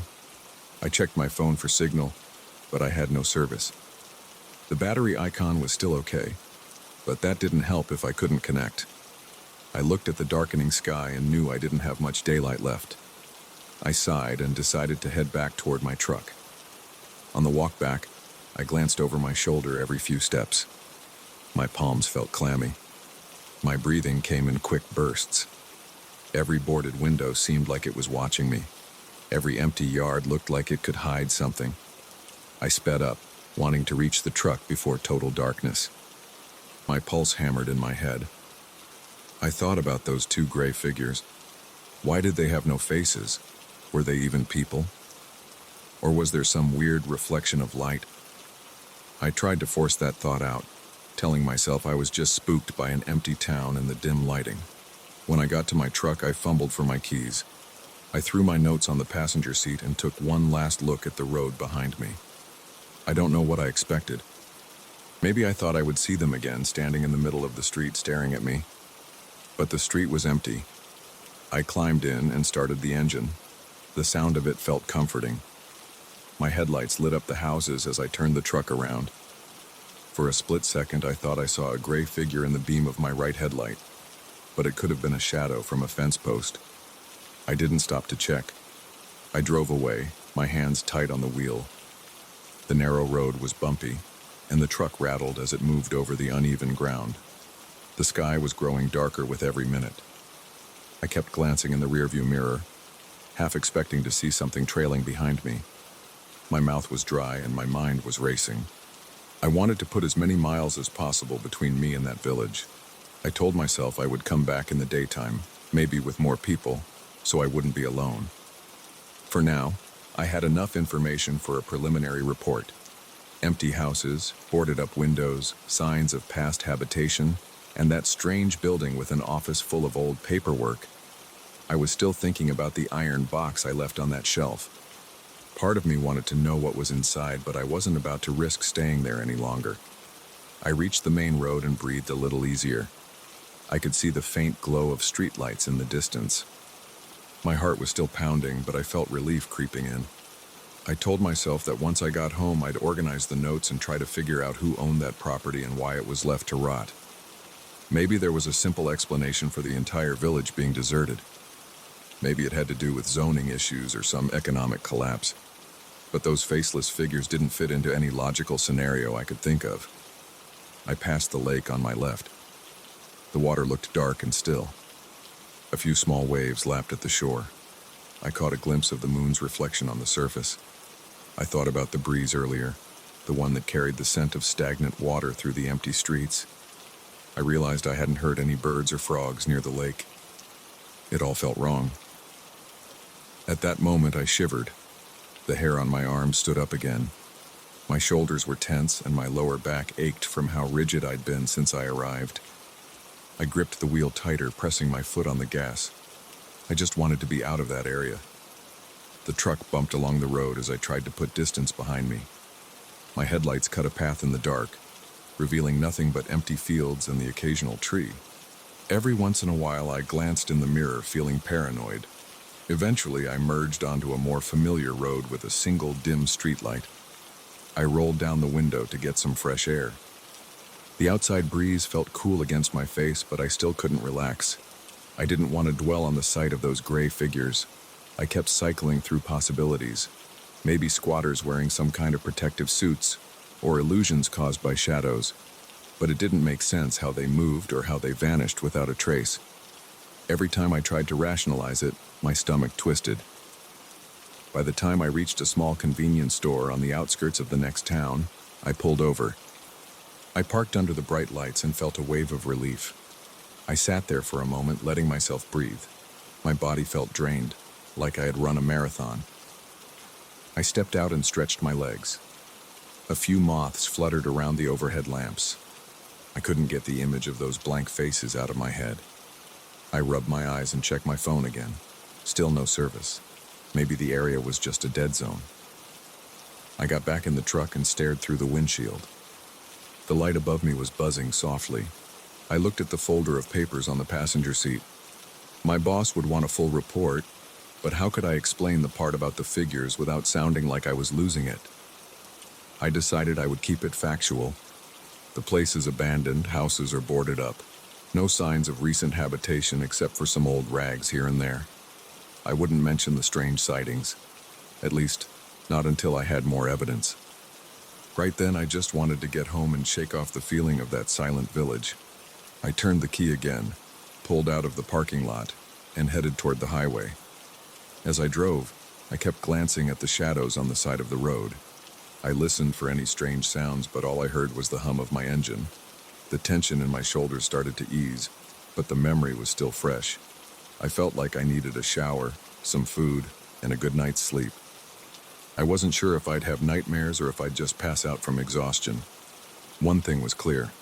I'd never forget that village, the boarded-up windows, and the two figures slipping away behind that wall. I don't know if they were real or not. All I know is that I saw something and that I couldn't find them afterward. The place felt hollow, like it had been abandoned for a reason. I kept telling myself that when I returned, it would be in broad daylight, with a crew, and I'd have a better plan. But a part of me wasn't sure if I even wanted to go back. The image of those blank faces and gray silhouettes would stick with me, no matter what explanation I tried to come up with. That was the longest ride home I've ever had. I still can't forget the silence and how it pressed on my ears. I don't think I ever will.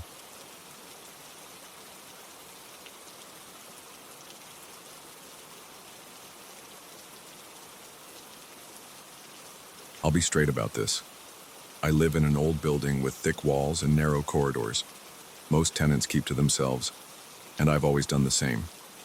For a while, I thought the biggest problem here was the erratic plumbing or the flickering lights in the hallways. Then the noises started at night. They weren't random clanks or creaks. They were low and rhythmic, almost like a heartbeat pulsing through the floors, especially around 3 in the morning.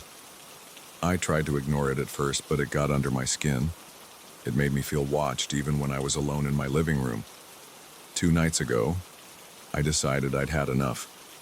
I couldn't sleep, and I wanted to figure out what was happening in the basement, because that's where the noise seemed to come from. People here rarely talk about that place, and I've always avoided going down there. But at 3 in the morning, half awake and annoyed, I took my flashlight and my keys and I headed for the basement door. I'm a 35-year-old guy, pretty normal, a bit taller than average. I don't like messing around with creepy stuff, and I'm not big on ghost stories. But the sound that night felt way too real to ignore. It was a steady thump-thump, like a drum in a distant room. My first thought was that some piece of machinery was malfunctioning, but I couldn't shake the sensation that it was more organic than mechanical. The staircase to the basement is behind a plain metal door near the elevator. That door is usually locked, but I have a key because each tenant is supposed to keep one. Most people lose theirs or forget they have it. I found mine buried in the back of a drawer in my kitchen. The door creaked when I opened it, and the corridor behind it smelled stale. I aimed my flashlight into the darkness, and I saw a narrow set of steps going down. The walls in that stairwell had chipped paint, and I noticed small chunks missing here and there. The noise was louder there. It had a muffled rhythm that made the hair on my arms stand up. I closed the door behind me because I couldn't stand the idea of leaving it open. It felt wrong to block my only exit, but it also felt wrong to leave that door gaping at my back. When I took the first step down, my foot slid a little on something wet. I leaned down and ran my fingertips over the stair. It felt damp, like the surface had been sweating. The smell of mold and old water hit my nose hard. I coughed and covered my mouth for a second. I took each step slowly. My flashlight beam shook because my hand wouldn't stay steady. The deeper I went, the heavier the air became. I felt moisture clinging to my skin and my shirt stuck to my back. I heard the drip of water somewhere below, a steady tap against the concrete floor. The rhythmic sound I'd heard from my apartment seemed to vibrate through the walls around me. I reached the bottom of the stairs and found a hallway that stretched in both directions. The walls there looked grimy. Dark green moss spread across them in thick patches, and there were wet spots that glistened under my flashlight. The floor was slick, and I had to walk carefully to avoid slipping. I decided to turn left, because the heartbeat-like sound was louder that way. My flashlight beam flickered and I tapped it. I was worried it might die on me. The hallway had no functioning lights that I could see. I noticed closed doors on both sides, some made of old wood, others metal. Most had rusted doorknobs. 1 or 2 were slightly ajar, but I didn't feel any breeze or movement. It was silent except for my footsteps, the dripping water, and that steady thump echoing through the walls. As I moved forward, I saw something on the wall at my shoulder height. They were handprints, clear outlines in the wet moss. I held my flashlight closer. The handprints looked about the same size as mine, with fingers spread. I touched one of them, and the moss felt slimy. My hand came away with green residue and I wiped it on my jeans. Seeing those prints made my chest tighten. They were spaced out every few feet, like someone had placed their palms along the wall, step by step. My heart was pounding, and I realized it was almost in sync with the noise. It freaked me out. I told myself it was just the tension messing with my pulse, but each time I heard that thump, my chest seemed to respond. I kept walking, checking the doors to see if any were obviously open. Most were locked. Some had metal bars or old padlocks that looked rusted shut. A couple of doors had chipped paint with lettering that had faded long ago. I couldn't tell what they once said. I finally reached the end of the hallway and it led into a larger open space. My flashlight showed a wide, low-ceilinged room. The walls were concrete and covered in thick moss. The floor was uneven and there were puddles of murky water. The air felt thick and I could taste the dampness on my tongue. In that room, the rhythmic noise was stronger. It came from somewhere beyond the back wall. The sound was a steady pulse, like a slow, forceful beat. I scanned the room and saw old storage boxes stacked against one wall. They were falling apart, and I could see black stains on the cardboard. I noticed metal shelves with tools that looked ancient. A rusted hammer, a twisted screwdriver, a couple of old rags. Everything had a layer of mildew. The smell reminded me of a soaked basement after a flood, but this felt worse. The air was stagnant, like no one had opened these doors in decades.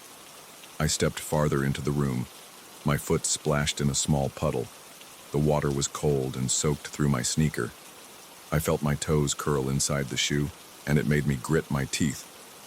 The dripping sound echoed louder there, each drop causing a slight ripple on the floor. I passed the shelves, careful not to bump them. My flashlight beam swept across the far corner, and I spotted a doorway that was partially blocked by a collapsed piece of shelving. It looked like someone had tried to move it out of the way but gave up. I crept over to the blocked doorway, trying not to slip. The pulse-like sound was definitely coming from behind that door. I tried pushing the shelving aside, but it barely budged. It felt waterlogged and weighed down by debris. I pushed again, using my shoulder. The metal screeched across the concrete. I managed to create just enough space to squeeze past it. My clothes scraped against wet metal, and I felt a gritty texture against my arm. The doorway led into a narrow tunnel-like corridor. The walls were closer together here, and my shoulders brushed against damp concrete if I turned too far to either side. The sound was much louder. It was a powerful thump that made the floor vibrate under my feet. The hallway was pitch black beyond my flashlight's beam. My breathing was quick, and I could feel sweat on my forehead. I had this urge to turn back and pretend I never heard anything, but the sound felt like it was calling me forward. I kept walking. After maybe 30 steps, I saw an opening at the end. It was a small chamber. The walls had deep cracks and water leaked from them in thin streams. The floor there was covered in muddy water up to my ankles. The flashlight reflected off the surface, showing clusters of algae and broken tiles underneath. I saw more handprints on the walls, and they were all at about the same height. Some overlapped each other, as if they'd been pressed in different times. My name echoed through the space. It wasn't loud, but it was distinct. I froze and aimed the flashlight around, trying to catch any movement. I called out once. My voice shook. I said my own name, as if to confirm I heard it right. For a moment, there was no response. Then I heard it again, soft, like a whisper bouncing off the dripping walls. My stomach tightened. I felt a rush of cold anxiety move up my spine. I took a few more steps, shining my light around the room. There was no one there. The only thing I saw was a far wall with several holes, probably for drainage or old pipes. The pulsing sound felt like it was coming from all sides now. My flashlight started flickering again. I tried smacking the flashlight against my palm. Then I saw movement in the corner. I jerked the light that way, but there was nothing but wet concrete. My name echoed again. It felt close. I started talking in a low voice, telling whatever was there to show itself. I didn't have a plan if something appeared, but I was too scared to stay quiet. My heartbeat was thumping in my ears and my breath was shallow. The handprints on the wall caught my attention again. I noticed that some of them had deeper impressions, like whoever pressed them did it with force. The prints were the same general shape as mine, but the idea that someone had been pressing their palms into this slimy moss made my skin crawl. I looked at my own hand and lined it up with one of the prints. It matched almost exactly. I yanked my hand away and felt my chest tighten again. I heard my name a fourth time. The whisper was right behind me, like warm breath on my ear. I spun around and nearly slipped in the muddy water. My flashlight beam went wild across the walls, but I saw no figure. I yelled, asking who was there. My voice echoed, mixing with dripping water and that pulsating sound. My eyes darted around the chamber. There wasn't a single shape or outline of a person. I only saw the cracks in the walls, the moss, and the puddles. At that point, my nerves were shot. I wanted to leave. I moved toward the corridor I came from, but the pulsing suddenly stopped. The silence was suffocating. I stood there with my breath rasping in my throat, waiting for another noise. Then I heard a slow scrape against the wall behind me. I turned around again, but still saw nothing. My name came once more, softer than before, trailing off into the silence. I inched backward, keeping my flashlight aimed in front of me. My thoughts were jumbled. My mind was telling me I might be losing it, but my body was screaming to get out. The water splashed around my ankles. Then something brushed against my leg. I jumped and swung the flashlight. I saw a piece of mossy debris float by. I realized I was shaking. My arms felt weak, and my knees felt ready to buckle. I forced myself to walk back through the narrow corridor. Every few steps I looked over my shoulder, half expecting someone to appear. The pulsing sound didn't start again. It was quiet now, except for my soggy footsteps and the dripping water. My breath echoed in my own ears. When I reached the blocked doorway, I squeezed past the shelving again. A jagged edge ripped a small tear in my jacket sleeve. I cursed under my breath but kept going. I crossed the large, low-ceilinged room at a fast pace. The flashlight flickered, and I prayed it wouldn't go out. I could see my footprints in the wet floor behind me, but I didn't slow down to examine them. My mouth tasted bitter from adrenaline and fear. My mind was on one thing, getting back upstairs. When I returned to the hallway with all the locked doors, I noticed fresh handprints on the walls, still dripping. They looked new, like someone had just placed them there. My stomach flipped and I pushed forward, not caring about the noise I made. I stumbled a few times on the slick floor, but I steadied myself against the wall, ignoring the slimy texture. My heart was racing and my breath was fast. I made it to the stairs. Climbing them felt like running a marathon. My legs felt heavy and my lungs burned from the stale air. I reached the metal door and fumbled with my keys. My hands were shaking so badly I dropped them once. They clanked on the floor. The echo in the stairwell was harsh. I grabbed the keys, shoved the right one into the lock, and twisted. The door opened. I slipped through it and slammed it shut behind me. I stood in the corridor by the elevator, breathing hard. My clothes were soaked in places and I smelled like moss and stale water. My flashlight was still in my hand, but it was off now, and my finger was shaking on the switch. My entire body felt wired. I glanced around, half expecting to hear that pulsating sound again. But it was quiet. The hallway lights were dim and flickering. I felt relief just seeing something familiar. I walked to my apartment, locked the door, and tossed my flashlight on the couch. My nerves were shot. I leaned against the wall, trying to calm my breathing. The refrigerator hummed, and the clock on my wall read close to 4 in the morning. I listened for any noises from below. All I heard was the hum of the building's old electricity, but I couldn't stop thinking about the basement. The memory of my name whispered from the darkness stayed with me. I checked my arms and legs. I was covered in filth, and there was a small cut on my elbow. I washed it in the sink with warm water and soap, trying not to think about what I had just seen. I was worried about infection from that murky water, so I dried it carefully and put a bandage on it. Then I walked to my bedroom.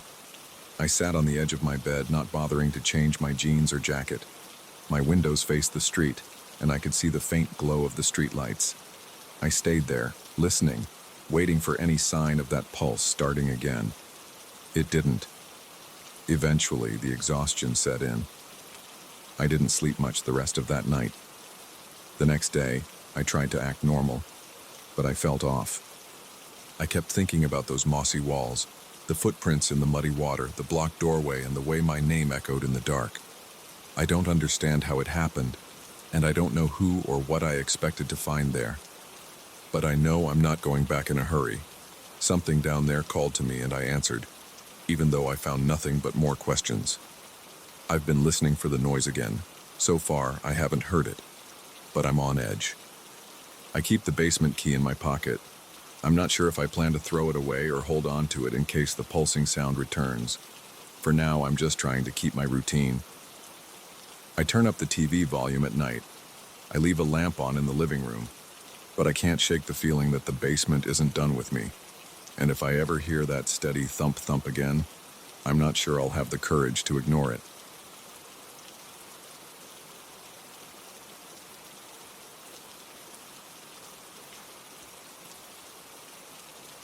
I felt a jolt of adrenaline the moment I heard that voice near my boat.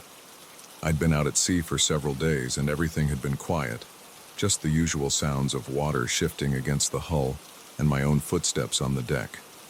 Then that humming started. It sounded like it came from right on the surface of the water, but I couldn't see anybody. My heart thumped faster. My eyes darted across the waves and there was no other boat in sight. I was out there alone, or at least I had been until that noise broke the silence. I'd been fishing in a small single-engine craft I borrowed from a friend. It's nothing fancy, just a white boat with chipped paint along the sides and a narrow cabin that holds a bunk, a small table, and some storage space. The engine sputters sometimes, but it runs well enough to get me out into deeper waters. I had enough supplies to last a week. I'd done this routine plenty of times. Spend a few days away from shore, catch what I could, and come back when I had a decent haul. I usually enjoyed the isolation. It's calmer out there, and there's no crowd. The only other living things were the fish, a few birds, and maybe a whale in the distance. But on that particular evening, the ocean felt different. Earlier that day, I got up before dawn. My back hurt because the bunk is too narrow and the mattress is worn out. I stretched my legs, scratched at my stubbly chin, and headed up to check my lines. The water was dark, but I could see some silver reflections whenever a wave rose under the moonlight. I pulled in a small catch, mostly mackerel, a couple of bigger fish that put up a fight. I gutted them and stored them in ice. The routine made me relax for a while. My mind wandered, and I found myself glancing at the horizon. Nothing seemed out of place. Around midday, I started feeling the heat. The sun was pounding on my shoulders, and my forehead was dripping sweat. I had a ragged baseball cap, so I put it on to keep the sun from blinding me. I drank a lot of water, but my throat still felt dry. The engine was off, and the boat drifted a bit. I sometimes like turning the engine off to save fuel and listen to the water. It helps me think straight and plan my next move. The day felt lazy and slow until late afternoon. Then the sun began to sink. The sky turned orange. The temperature was still high, but the light changed. Shadows stretched across the deck. I noticed the wind had died down. The air was thick, and my shirt clung to my chest. That's when I first heard the humming. It was faint at first. It sounded almost like a low whistle. I looked up thinking maybe a breeze had kicked up, but there was no wind. The ocean surface was calm. The humming started and stopped. I stood up and leaned over the side of the boat. I didn't see anything. I figured maybe it was an echo of my own thoughts after being alone for days. Sometimes you hear your own voice in your head when there's nobody else to talk to. So I shrugged and went back to recheck my lines. That's when the sound got louder, like someone humming a short tune right behind my ears. I spun around, but I saw only water. My heart pounded. I scoured the horizon. Nothing. No ship, no raft, no sign of another person. I shouted, "Hello? Anyone there?" But I only heard my own echo. A small wave slapped the hull. The boat rocked a bit. I tried to calm down by focusing on something practical. I decided to pull up my anchor and reposition, maybe set up somewhere else. But before I could move, the humming started again, a bit stronger, almost like singing. The voice sounded soft, definitely human, but I couldn't identify any words. It was just a melodic humming, up and down, repeating a few notes. I clenched my jaw. My chest felt tight. I kept looking around, expecting to see a head pop up from behind a wave. Nothing showed up. I grabbed my binoculars and scanned every direction. I didn't see a single ship. I didn't even see a seagull at that moment. It was as if the sea itself was humming. I'd heard stories about weird sounds over open water, how certain currents or wind patterns could produce noises. But the air was still, and the water was too calm for waves to make that kind of sound. I felt a knot in my stomach. I decided to move to another spot and see if the noise followed me. I cranked the engine and turned the boat about 50 yards. The humming faded for a moment. I exhaled in relief. I told myself it might have been some trick of my imagination. Then out of nowhere I heard it again, louder this time. My hands started trembling on the wheel. I kept turning, but the sound circled around me. It came from the left, then behind me, then from the right. I didn't like the way it made me feel. There was a chill on my skin despite the heat. Goosebumps spread across my arms and a shiver ran down my spine. It felt like someone was brushing cold air against my neck, even though the air outside was thick and warm. I didn't want to show fear, even though there was no one around to see me. I tried distracting myself by focusing on the tasks at hand. I double-checked the engine temperature, the fuel gauge, and the fish storage. My hands felt sweaty on the gear shift. The humming would fade, then come back. My head started pounding. My mouth felt dry, and I kept swallowing. I had the urge to shout again, but I was worried about what might respond. By the time the sun was dipping below the horizon, I was soaked in sweat. The orange light spread across the sky, and the water caught that color. Everything looked tinted in a dark, rusty glow. I finally decided to anchor for the night, because I didn't want to drive in the dark while feeling on edge. I dropped the anchor and turned off the engine.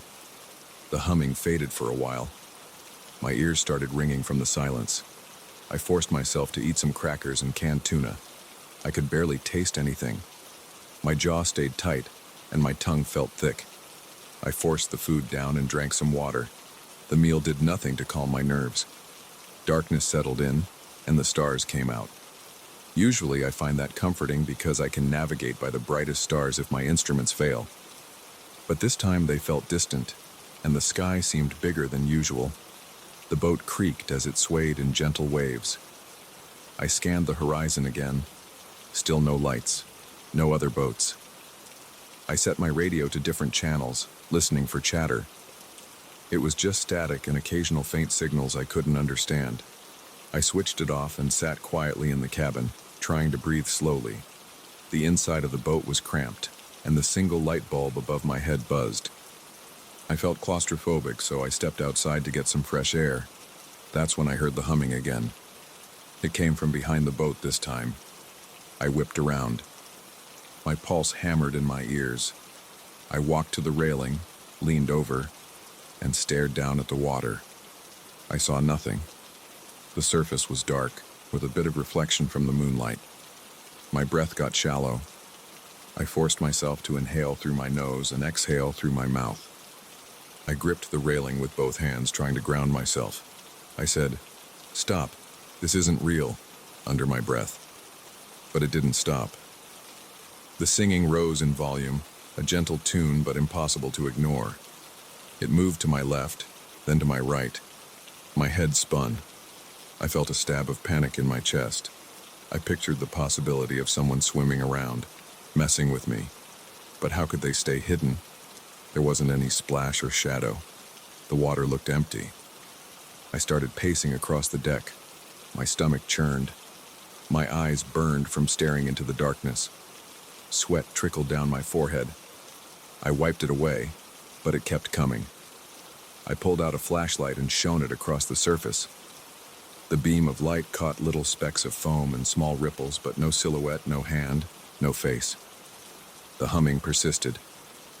My breathing got heavier. My mind raced. I wondered if the sound was coming from inside my own head. I'd heard stories about isolation messing with people's senses, but it felt real. I was certain I heard it outside my boat. I didn't sleep much that night. I tried lying in my bunk, but every time I started to drift off, I heard the humming again. I jerked awake, my heartbeat pounding against my ribs. My throat felt sore, and every muscle in my body tensed up. I felt paranoid, like someone was watching me. I pictured a figure floating near the boat, waiting for me to close my eyes. I sat up. I tried the radio again, got nothing, turned it off. I listened to the gentle waves bump the hull. For an hour or two, the humming stopped. I closed my eyes for a moment, but I never fully relaxed. At dawn, I climbed onto the deck.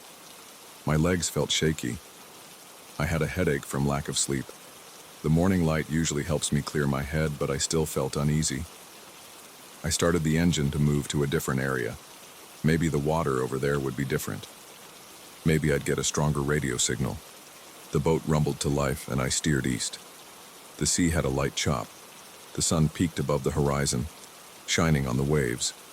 It looked peaceful at first. Then I heard it again. The same melody, the same pattern. It sounded closer this time, like it was right beside the boat. My chest tightened. My right hand gripped the wheel and my knuckles turned white. I looked down at the water. I couldn't see any shape or shadow. Just foam streaming past the hull. My breath got ragged, and I felt a wave of nausea in my gut. I gunned the engine a bit, speeding forward. The humming rose in pitch like it was trying to catch up with me. I kept going for a solid hour. The smell of gasoline drifted around as the engine roared. My ears rang from the noise. The wind battered my face and my shirt flapped against my body. After a while, I slowed down to check my compass and position. I realized I'd traveled farther away from my original spot than I'd planned. The humming had stopped again, but I could still feel the tension clinging to me. My hands were slick with sweat, and my heart rate wouldn't settle. I decided I needed to ground myself in some kind of routine, so I set up my fishing gear in this new location. I tried to ignore the memories of that sound. I cast my lines and waited, eyes focused on the water. When the line twitched, I reeled in a decent fish. It flopped around on the deck. I cleaned it, tossed it into the cooler. For a few minutes, I managed to concentrate on normal tasks. I felt my breathing slow, my stomach relaxed. I drank more water and ate a protein bar. My focus returned, and I kept fishing for another hour. Just as I felt somewhat calm, I heard that voice again. It drifted across the surface, starting from behind me. My head snapped around, and I almost dropped my fishing rod. My heart skipped a beat, and I stumbled over my own feet. The boat rocked from the sudden movement. My pulse thundered in my ears. My throat tightened, and I let out a shaky breath. I tried to tell myself it was some weird echo, or maybe a radio channel interfering. But I'd shut off the radio. The voice seemed to circle me, just like it had before. My hands trembled. I left the rod resting on the side and crept to the bow. I scanned the horizon. Bright daylight made it easier to see, but there was still nothing out there. The water was empty except for a few small waves. No dolphins, no seals, no swimmers. The melody grew clearer. My skin prickled with goosebumps again. I could almost pinpoint the direction, but every time I turned, it seemed to shift. I felt trapped, surrounded by open water, but cornered by that noise. My eyes stung, and I wanted to blink away the tension. My shoulders ached. My heart thumped so hard my chest hurt. I rubbed my face with my palms, trying to snap myself out of it. Then I took a step back, forced some air into my lungs, and grabbed the wheel. I was done with that area. I didn't care about the catch anymore. I just wanted out. I decided to head back to shore even though I didn't have as many fish as I'd wanted. The engine roared again and I turned the boat toward home. The humming persisted for a few minutes, floating in and out of range as if it was coming from the air itself. Eventually, after maybe 20 minutes, it disappeared again. My head still buzzed with the memory of that sound, but I didn't hear it anymore. I focused on the horizon, watching for the faint line of the coast. When I finally spotted land in the distance, I felt my muscles loosen a bit. I glanced back at the water behind me. The sea looked normal, just a wide stretch of blue. I didn't know if that voice was some kind of auditory hallucination or if there was actually someone out there. I just knew I wanted to get away from it. I kept my eyes forward, not wanting to look back. My breathing steadied, and my mind started to clear. My tongue still felt dry and sweat coated my neck. I reached a point where I could see other fishing boats near the coast. The engine rattled as I pushed it to go faster. I passed by a few vessels, but I didn't wave or call out. I just wanted to dock, stand on solid ground, and let my heartbeat return to normal. As soon as I reached the marina, I tied up the boat, jumped onto the pier, and took a deep breath. The world felt stable again, but I couldn't shake the tension in my chest. I emptied my catch, carried my gear to my truck, and sat behind the wheel for a long minute. My hands still trembled, and my forehead was damp. I kept hearing that tune in my head, but there was no one around, just the sound of seagulls by the docks. I drove off, feeling more exhausted than I ever had after a normal fishing trip. I didn't know if I had lost my grip on reality or if I'd actually heard someone out there. But I knew I wasn't ready to go back anytime soon. I just wanted a shower, a cold drink, and a quiet night far from the water.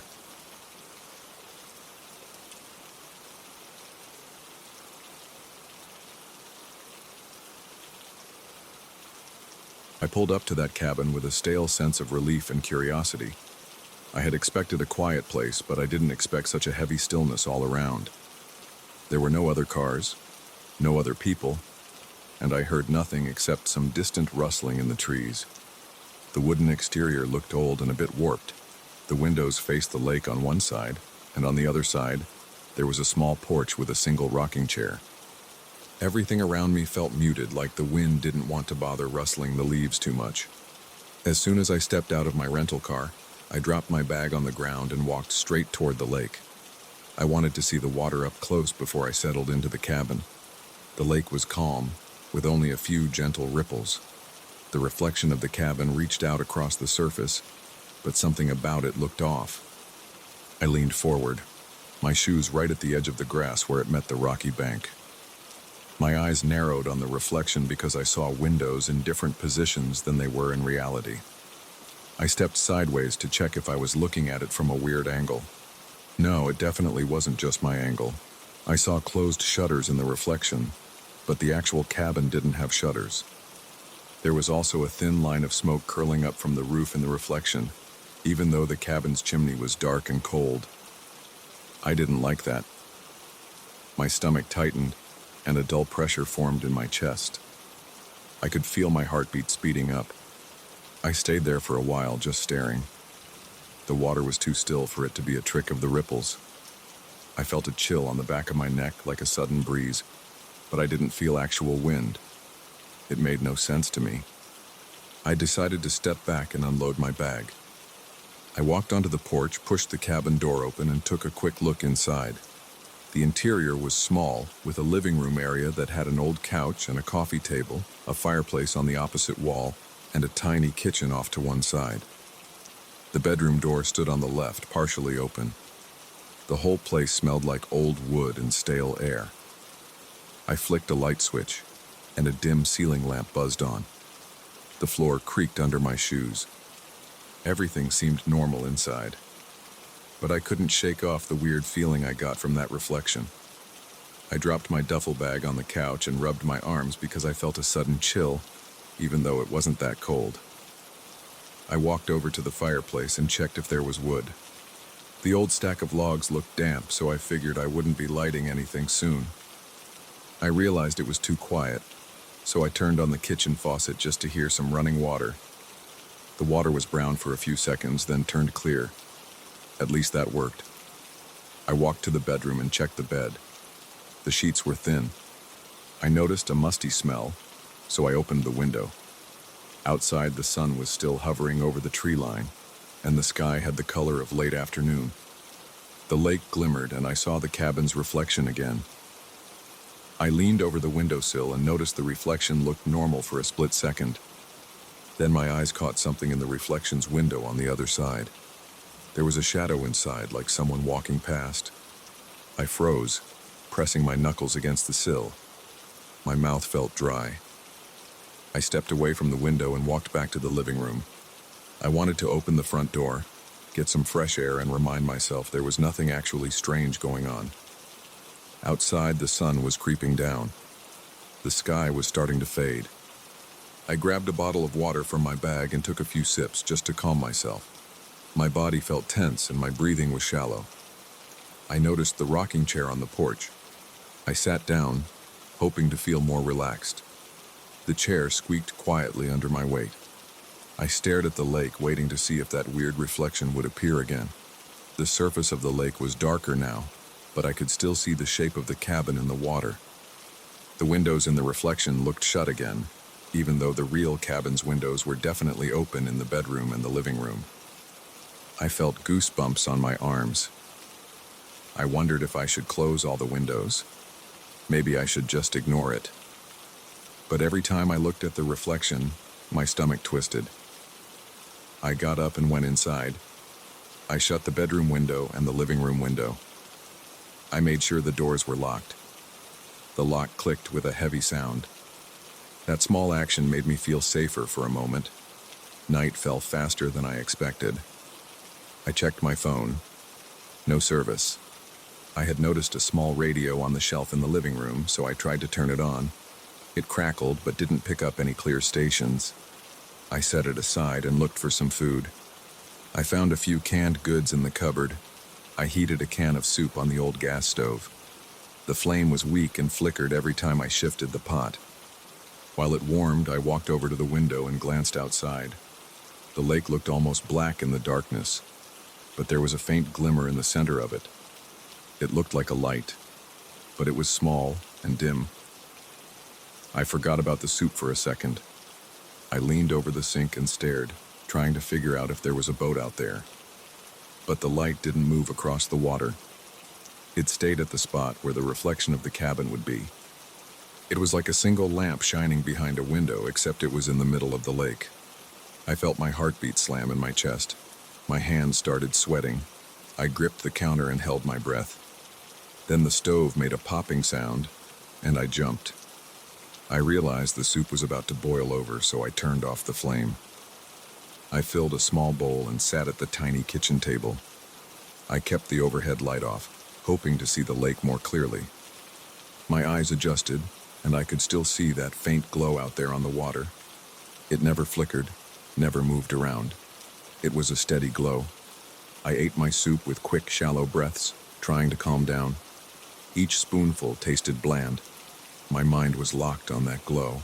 I kept thinking about the reflection from earlier and how it didn't match the cabin. My stomach felt tight. After finishing the soup, I left the bowl in the sink and grabbed a flashlight from my bag. I walked out the front door onto the porch. The night air was chilly.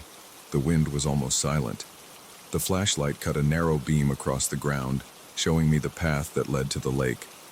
I took a few steps forward, staying on the dirt path, until I was just a few feet from the water's edge. The glow was there, about 30 yards out on the water. It was about the height of a window if I imagined it on the side of a cabin. But there was no cabin in the middle of the lake, just water. I felt an urge to call out, but I didn't know who or what I would be calling to. My mouth felt too dry to speak anyway. I pointed the flashlight toward the lake, but the beam just cut across the surface and revealed nothing special, just dark water. The glow remained separate from my light, as if it existed on another layer. My legs felt shaky and my breathing got shallow again. I decided to head back inside. I locked the door again and turned on every light in the cabin. The living room, kitchen, and bedroom lights all glowed with a dull yellow hue. I stood in the center of the living room, listening to the low buzz from the overhead bulb. The place felt claustrophobic, and I realized I was actually more nervous with all the lights on. I turned them off except for the living room lamp. Then I tried to relax on the couch. Every few minutes I heard a faint dripping noise outside. It sounded like water dripping from the roof or maybe from a nearby tree. My ears were so alert to every sound. I started noticing the hum of the refrigerator in the kitchen. I noticed the way the couch cushions squeaked when I shifted my weight. I noticed how the cabin walls felt thinner than I'd like I could almost sense the darkness pressing against them from outside. At some point I dozed off. I woke up with a start when I realized I had let my head sag back and closed my eyes. I immediately looked at the windows. They were still shut. Everything was still locked. I glanced at my phone. The time read past midnight.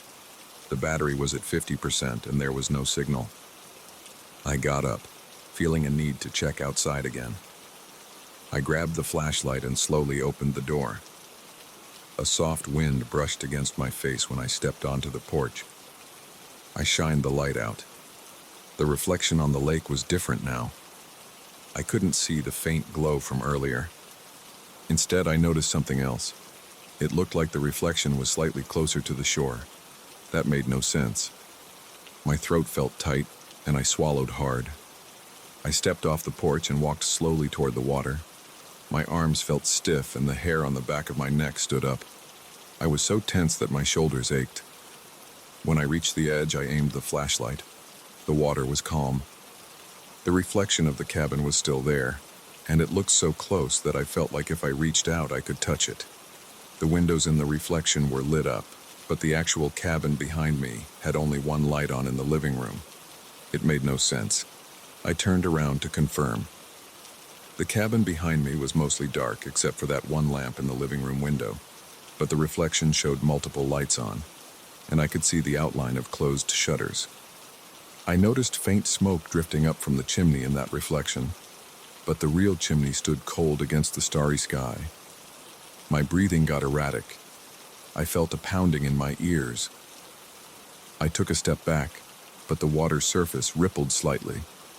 When it did, I caught a glimpse of movement in the reflection. Something moved in the lit window, like a figure passing by inside. I dropped the flashlight for a second, and it rolled on the ground, the beam shaking over the rocks. My mind was yelling at me to back away, to get inside and lock the door. But I also felt an odd pull, like if I waited a moment longer, I might see something more. I forced myself to pick up the flashlight and back up. I half-jogged to the porch, checking over my shoulder as I went. Inside the cabin, I slammed the door and locked it again. My heart was hammering so hard I could feel my ribs ache. I looked out the living room window. I could only see darkness. No sign of the reflection from that angle. My mind raced with thoughts. I wondered if I should leave right then, but it was past midnight, and I had no idea if I could navigate the dirt roads out here in the dark. I glanced at my car parked near the cabin. It didn't look comforting.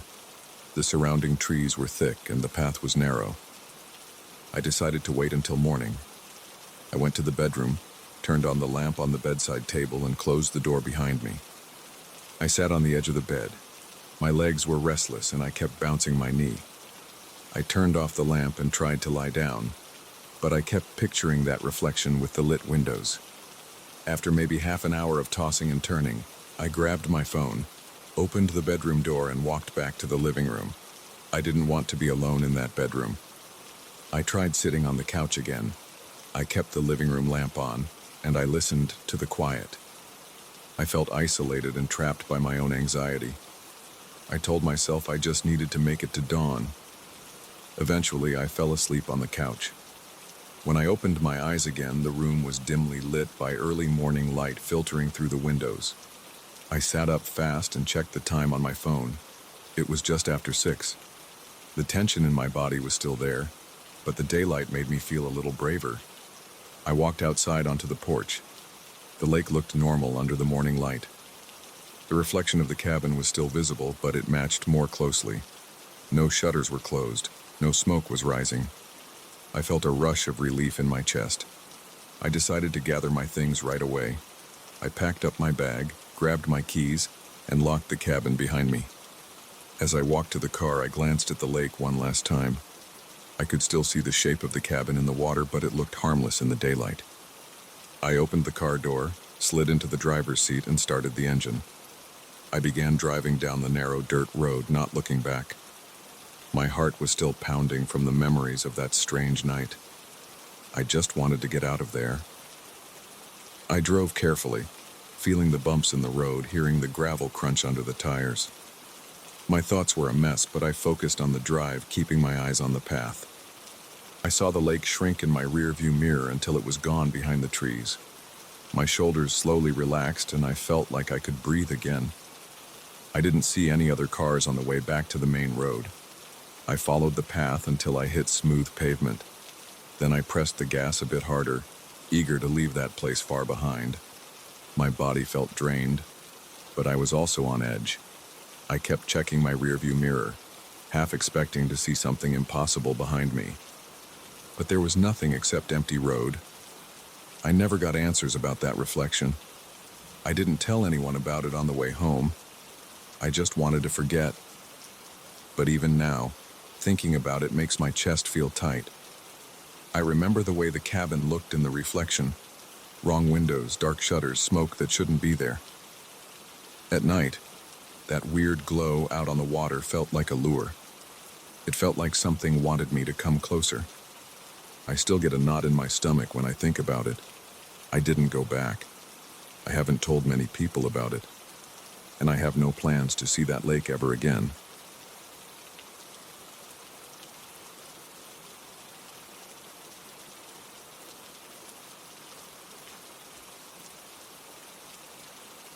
I never planned on taking over some old house from a distant relative I barely knew. When I got the official letter, I had mixed feelings. Part of me was curious, but another part was uneasy, because the place had been sealed off for decades. I told myself I would go there, take a quick look, and decide what to do. I didn't expect to find anything interesting. I definitely didn't expect to find the mirror. I arrived on a cloudy afternoon. The front yard looked like no one had touched it for years. The grass was overgrown and I saw weeds poking through cracked paving stones. The paint on the walls was peeling and the windows were dusty. I stood on the porch for a moment with the key in my hand. When I pushed the key into the lock, it took me a few tries to get it to turn. The door creaked as I pushed it open. The smell of old, stale air hit me right away. It was like walking into a storage room that hadn't been aired out for a long time. I walked into the main hallway. I flipped a light switch, but nothing happened. I tried another switch next to it. Still nothing. I took out my phone and used its flashlight to look around. The floors creaked under my shoes. I saw thick layers of dust on every surface. Some old furniture stood against the walls. An armchair with faded fabric, a small table with a shattered vase, and a bookshelf filled with random knickknacks. I tried the rest of the lights on the ground floor, but the electricity seemed dead everywhere. I decided to check the upstairs. The staircase felt solid, but each step let out a loud groan. I held the handrail, which was caked in dust. The upper hallway had a few closed doors. One led to a bedroom with a bed frame, a sagging mattress, and some empty boxes on the floor. Another door was locked. At the end of the hallway, a narrow door led to the attic. Its wooden handle was loose, and I had to twist it carefully. I stepped into the attic space. The ceiling was low, and I had to watch my head around the rafters. Dust floated in the air, and the smell up there was heavier, like old books or moth-eaten fabric. I scanned the place with my phone's flashlight and saw piles of boxes, broken chairs, a stack of rotting blankets, and a trunk with missing hinges. In the far corner, there was a sheet covering something tall. It looked like a piece of furniture at first, but it had a strange shape. I felt a slight chill run down my arms. I moved closer and stood there, eyeing the sheet. My pulse picked up. I didn't know why I felt nervous. It was just some covered object in an old attic. But the closer I got, the heavier my breathing became. I told myself I was being foolish. I reached out and pulled the sheet down.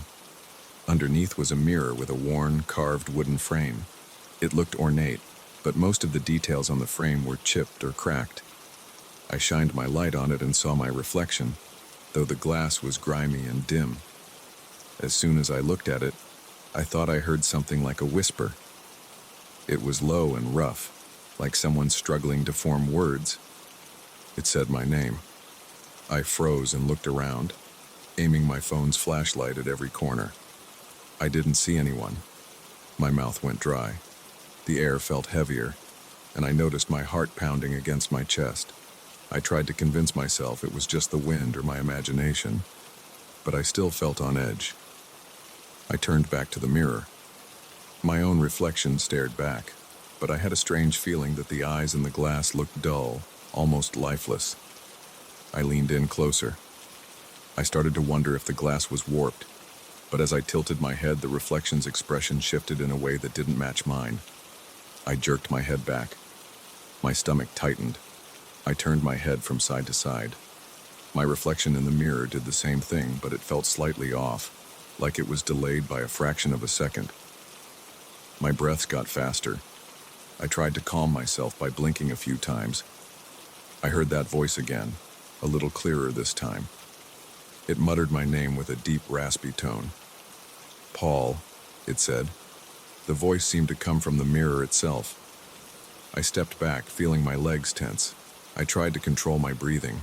I wanted to get out of the attic, but I also felt an urge to keep watching. My hands were sweating. I wiped them on my pants. I reached out and touched the frame. The wood felt rough, like it was rotting in some spots.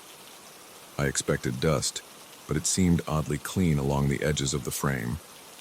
I brushed my fingers across the top edge and felt small carvings that I couldn't make out right away.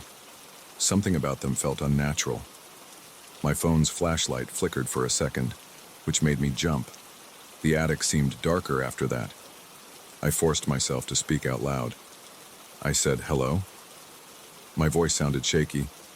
I felt a bit foolish talking to a mirror, but that's what I did. I waited, but I heard nothing. I swallowed hard and turned to go back down to the hallway. As I reached the attic door, I felt a small vibration in the floor, like someone had stepped behind me. I spun around quickly, holding my phone out. The mirror stood there, silent. My reflection was faint, barely visible in the dim light. I blinked, and for a moment I could have sworn I saw those eyes shift again, following me. My nerves were on edge. I left the attic and closed the door behind me. I walked downstairs, my steps quicker than before. My chest felt tight, and I realized I was breathing through my mouth. Once I was in the main hall, I opened a couple of windows to let in some fresh air. It was a relief to feel a slight breeze on my face.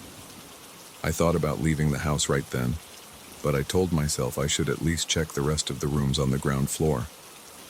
I walked into a small dining room. A heavy wooden table stood in the center with 4 chairs around it. There was a sideboard with some dusty plates and cups. Nothing seemed unusual, just old and neglected. I tapped on the walls, flipped through a few papers scattered on top of the sideboard, and found nothing that stood out. I looked at the living room next. There was a fireplace with a few logs still inside, a couple of armchairs, and a couch that had seen better days. Still no electricity, so the place was dark. I moved on to the kitchen. The fridge was empty and smelled stale. The faucet gave one spurt of brown water when I tried it. I opened the cabinets. Some contained canned goods long past their expiration date. Others held old pots and pans. I didn't see anything that caught my attention. The tension in my body started to ease a bit. Maybe I had imagined that voice. Maybe I was just on edge because the house was so old and quiet. But I kept thinking about the mirror. I decided I would go back up there, just to be sure of what I saw. I knew I might regret it, but I couldn't help myself. So I climbed the stairs again, slower this time, and headed to the attic. My flashlight revealed the same dusty piles of junk. The sheet lay crumpled on the floor next to the mirror. I approached it. It looked the same, except the glass seemed clearer than before. I shined my phone on it and saw my face. My reflection looked normal at first glance. Then, out of nowhere, I thought I saw my reflection grin. But my own lips were pressed tight. I felt a chill creep across my skin. I checked my expression in real time, twisting my mouth, raising my eyebrows, trying to match what I saw. The reflection kept pace, except for a slight lag that I noticed when I looked straight at the eyes. They didn't sparkle. They looked like they belonged to someone else. My stomach felt like it was in knots. I leaned in and tried to see if there was any marking on the mirror that could explain this. The surface felt smooth, but the wooden frame had weird symbols carved into it. They looked like random shapes, not letters I recognized. They were scratched into the wood in a crude way, as if someone used a sharp knife. Some lines crossed each other, and there were small half-circle shapes. My head started throbbing. I wiped sweat from my forehead. I took a deep breath. My chest felt tight again. I wanted to see if I could move the mirror, but it was heavy. The frame felt sturdier than I expected. I tried to pull it away from the wall, but it barely budged. I let it go and stepped back. At that moment, I heard the voice again, clearer than before. "Paul," it said, like it was trying to get my attention. My body tensed and the hair on my arms stood up. It felt like someone was standing right behind me, speaking into my ear. I spun around, but I was alone. My mind raced. I thought about covering the mirror again. I grabbed the sheet from the floor and tossed it over the top. As soon as it covered the glass, the voice stopped. I listened carefully, waiting. The only sound I heard was my own breathing. My heart was racing, and I felt a pulse in my neck. I just stood there for a while, holding my phone in one hand and the sheet in the other, unsure what to do next. I finally decided to leave. I headed downstairs, turned off my phone flashlight to save battery, and walked outside into the overcast afternoon. The air smelled fresher out there. My lungs felt like they could expand properly again. I leaned against the porch railing for a moment. My thoughts were all over the place. That mirror looked like it had some strange influence. The voice definitely said my name. I realized my hands were shaking. I forced myself to take a few deep breaths. I went to my car and sat in the driver's seat. I watched the house through the windshield. It looked just like any neglected old building, nothing special on the outside. I thought about driving back to my apartment and never setting foot in this place again. But something pulled at me. It felt like I should deal with the mirror somehow. Maybe I could store it somewhere else or get rid of it entirely. But my gut tightened at the idea of even touching it again. I decided to stay a bit longer. I figured I should at least try to contact an electrician or someone to help check the power. I thought maybe with proper lighting, I wouldn't feel so jumpy. I called the first number I found online. A guy said he could come the next day to look at the wiring. That was fine. I didn't plan on sleeping there, but I wanted to see if the place had any big issues before I made a final decision about selling or keeping it. I got out of the car and walked around to the backyard. There was an old tool shed near the fence. I tried the door, but it was locked. I looked through a window and saw some rusty tools and a couple of paint cans.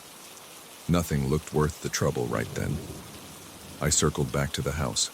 I opened a few more windows on the ground floor to let air circulate. The rooms felt calmer with a bit more light. When I stepped back into the hallway, I realized I was avoiding the attic. I kept glancing up the staircase, half expecting to see something peering over the railing. My mouth felt dry again, so I walked to the kitchen to see if the faucet would give me any water now.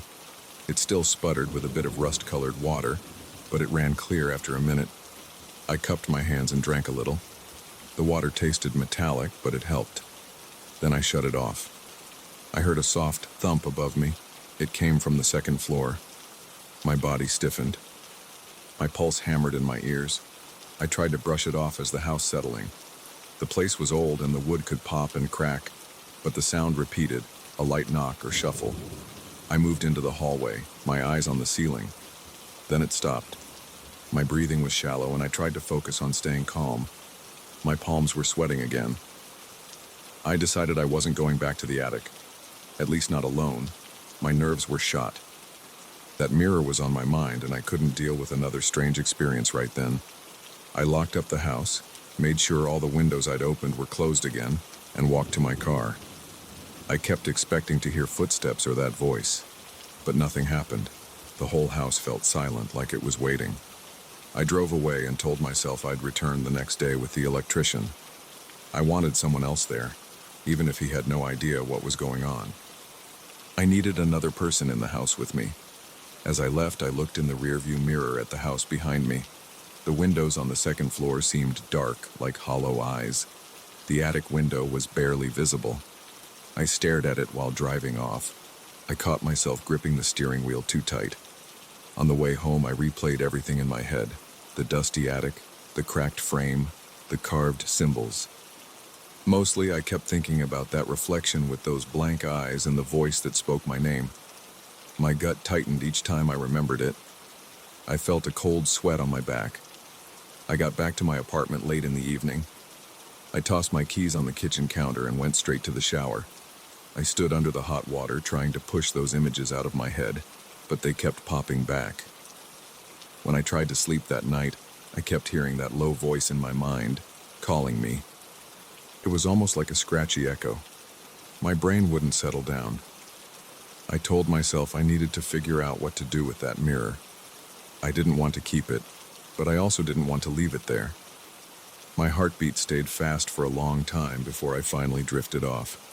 That's how I ended up here telling you this. This mirror isn't normal. I'm certain of that. There's something in that frame, something that feels alive when you stare into it. I don't know how my relative got hold of it. I don't see any records of a purchase or any notes about it in the house. But it's there, and it seems to be waiting for someone to look at it again. I don't plan on going back alone. I don't feel safe in that place. Not with that thing in the attic. I wish I'd never set eyes on it. But now I have, and the memory won't leave me alone.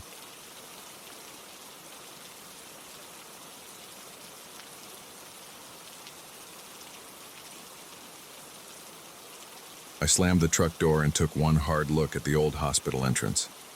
The place was in the middle of nowhere, with boarded-up windows and rust creeping along the edges of the double doors. My uncle was the caretaker here years ago. Now it was shut down, and we were here to haul out some leftover equipment. I remember thinking something felt off even before we stepped inside. The air outside was cold, but inside it felt stale, like a room that hadn't been opened in a decade. I just wanted to get in and get out.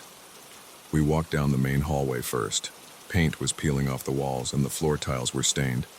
My Uncle Roy said we should check the upper floors for anything that could be sold or recycled, so we climbed some creaky steps. Up there, most of the rooms were empty or had torn mattresses on metal bed frames. Some had old IV poles in the corners. We found a couple of wheelchairs in one room. Their wheels were rusty, but I figured someone might repurpose them. The place smelled damp and I could feel my nose itching. The ceiling tiles in one hallway had caved in, and dusty insulation was scattered around. When I stepped on it, puffs of fine dust rose into the air. We spent about an hour walking room to room. Mostly it was junk. Broken monitors, cracked plastic bins, old cords, and some leftover cleaning supplies. My uncle grumbled about how the hospital got shut down. Something about low funding and not enough patients. Eventually, we loaded some random metal parts and a couple of old stools onto a cart. Then Roy said we should head to the basement, where there might be some oxygen tanks and bigger machinery. I followed him down a back staircase that smelled like mildew. The light switch at the top did nothing, so we used our flashlights. The steps felt slippery, and I held on to the rusted handrail. Roy walked slowly, shining his flashlight ahead so we could see the foot of the stairs. I noticed old pipes running along the ceiling. They made faint dripping sounds in the darkness. The basement door creaked when we opened it. It was a heavy metal door with chipped paint. As soon as we stepped through, the air felt colder. I could see my breath. The basement corridors were long, with a low ceiling and flickering emergency lights that barely worked. Some sections were in complete darkness, so I pointed my flashlight around. My uncle took a left, saying the storage area was somewhere near the old laundry room. While we walked, water dripped from those overhead pipes, hitting the concrete floor with soft taps. I felt tense without really knowing why. Every little sound made me look over my shoulder. Roy didn't say anything, but I could tell he was on edge too. He kept shining his light at random corners. Finally, we found a door labeled storage. Inside were shelves loaded with dusty boxes, extra bed rails, and some large canisters that looked like the oxygen tanks we needed. A few were upright, some were on their sides. We spotted old tags on them that mentioned oxygen or compressed air. Roy said we should bring them up, but first we had to make sure they weren't full or leaking. When I tapped one lightly, it sounded hollow. He started checking the rest, rattling them to see if they held anything. Then he told me we should separate them. empties on one side, partials on the other. While we worked, something clanged in the hallway. It wasn't a soft noise. It echoed like metal hitting concrete. Roy and I froze. I glanced at him and he looked back at me, not saying a word. I whispered, "Did you hear that?"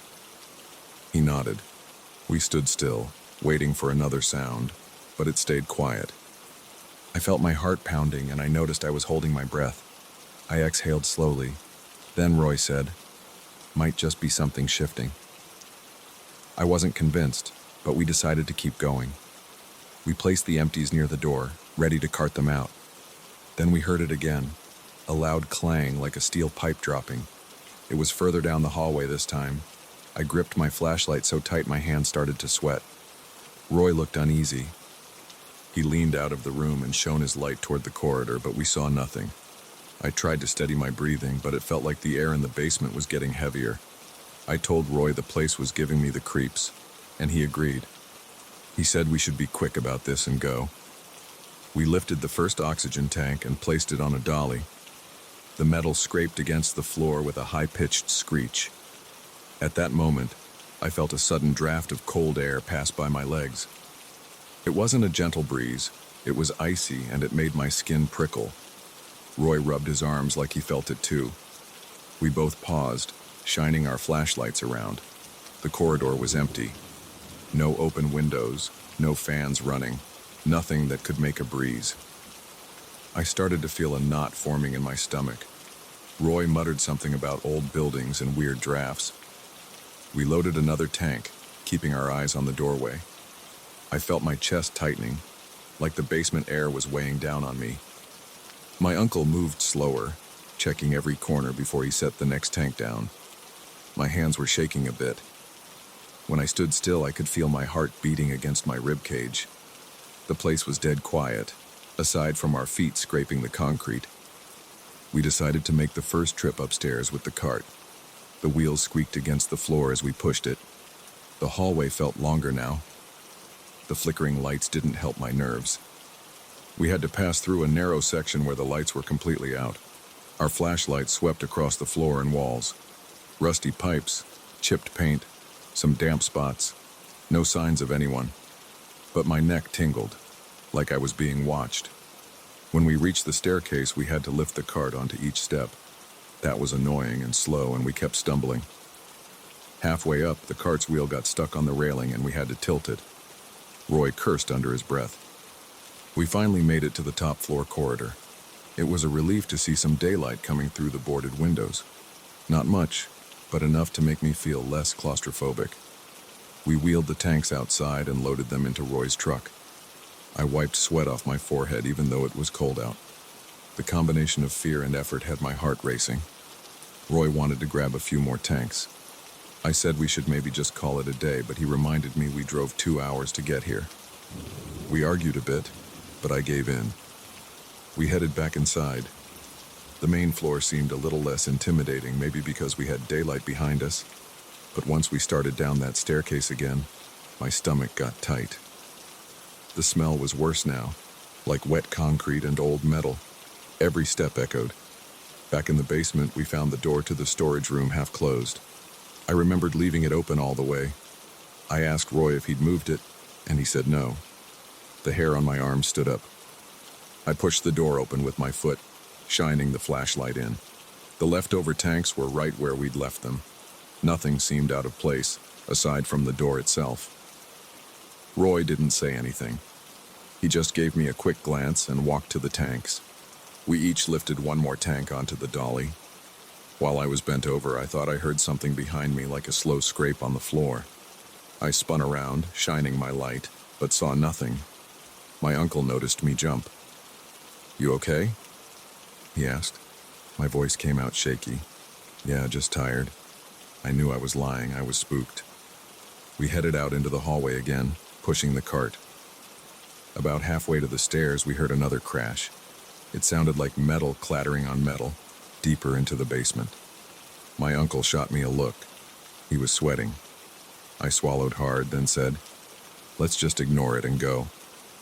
We kept moving. My pulse felt like it was hammering in my head. The hallway looked darker than before, or maybe it was just my nerves. Suddenly, something metallic fell far behind us. It echoed loud, like a pipe being thrown onto the floor. We both stopped and turned around, flashlights scanning the corridor. I didn't see anything except scattered junk. A couple of old IV stands, some empty crates. My uncle's breathing was rough. He whispered, "Don't stop. Keep going." We started walking again, faster. But the tension was like a weight on my back. Each step felt heavier. I caught a whiff of something musty, almost like old wet clothes.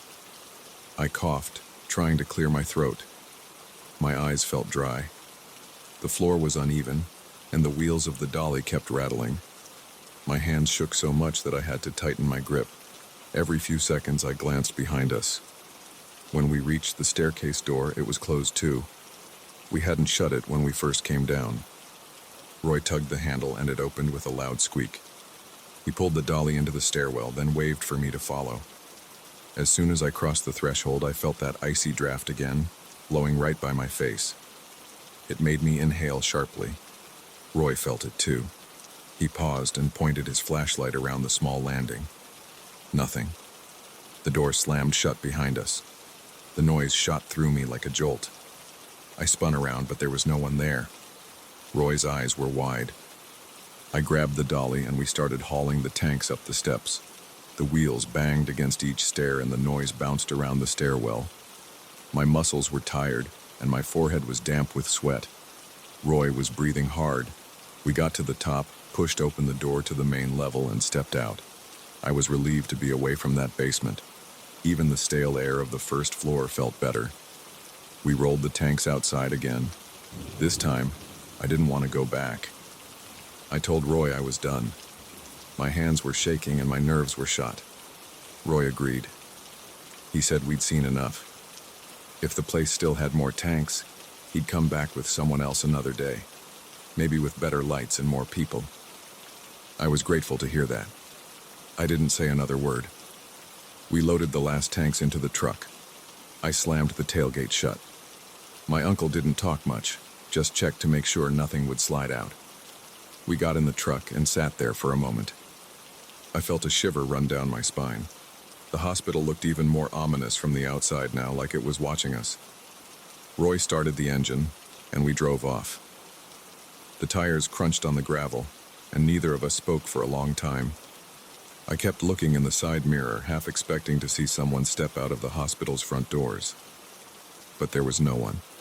Just that empty building and the wind blowing through the trees. My breathing finally slowed as we got farther away, but I was still on edge. I couldn't shake the feeling of something behind me.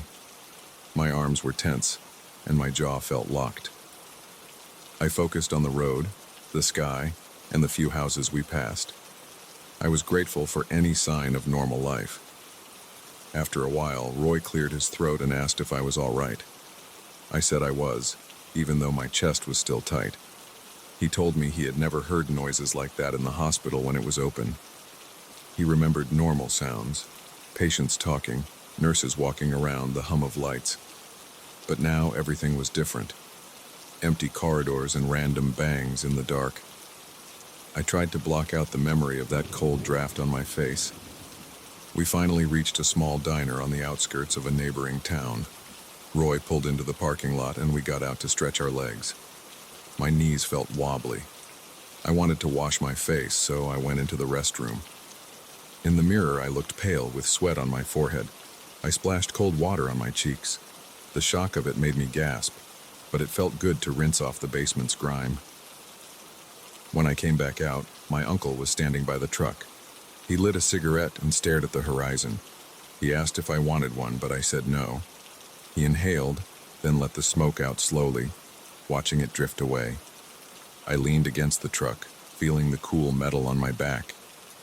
The late afternoon sun was low and the sky had that grayish tone you get before dusk. I noticed my heartbeat was still a bit fast. Roy said, "I'm not going back there alone." I just nodded. We stood there for a minute, not saying anything else. We finished our break and climbed back into the truck to head home. The ride was quiet. The road stretched ahead, and I looked at the passing trees. thinking about all the weird stuff that had happened. I still didn't have an explanation for the clanging noises or the door moving on its own. Maybe it was just an old building with faulty ventilation. Maybe someone else had been inside. Or maybe it was something else entirely. I told myself I didn't care. I just wanted to forget the whole thing. At one point, Roy asked me if I felt that weird draft too. I said yeah, and he replied, "That was the strangest part." He shook his head and didn't elaborate. We got back to his place after dark.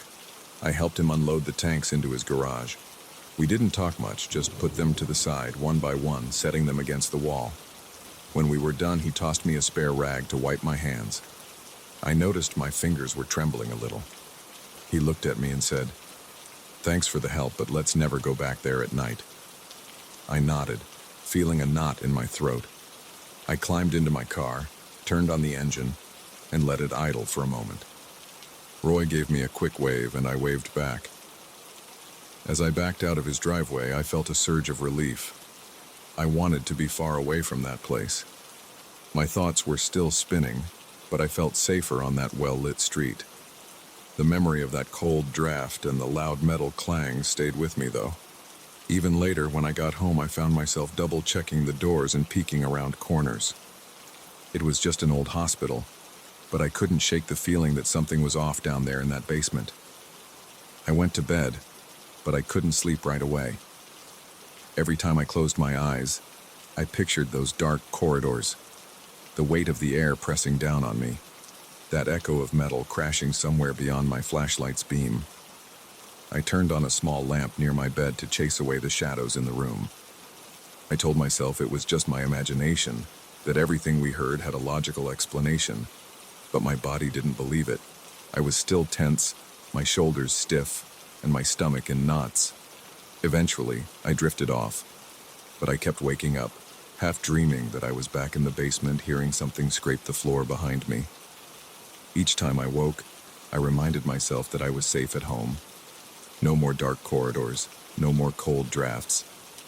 Still, I didn't rest easy. When morning finally came, I felt drained. I grabbed a cup of coffee and stared at the clock, replaying yesterday's events in my head. I don't know what was going on in that hospital basement, and I'm not in a rush to find out.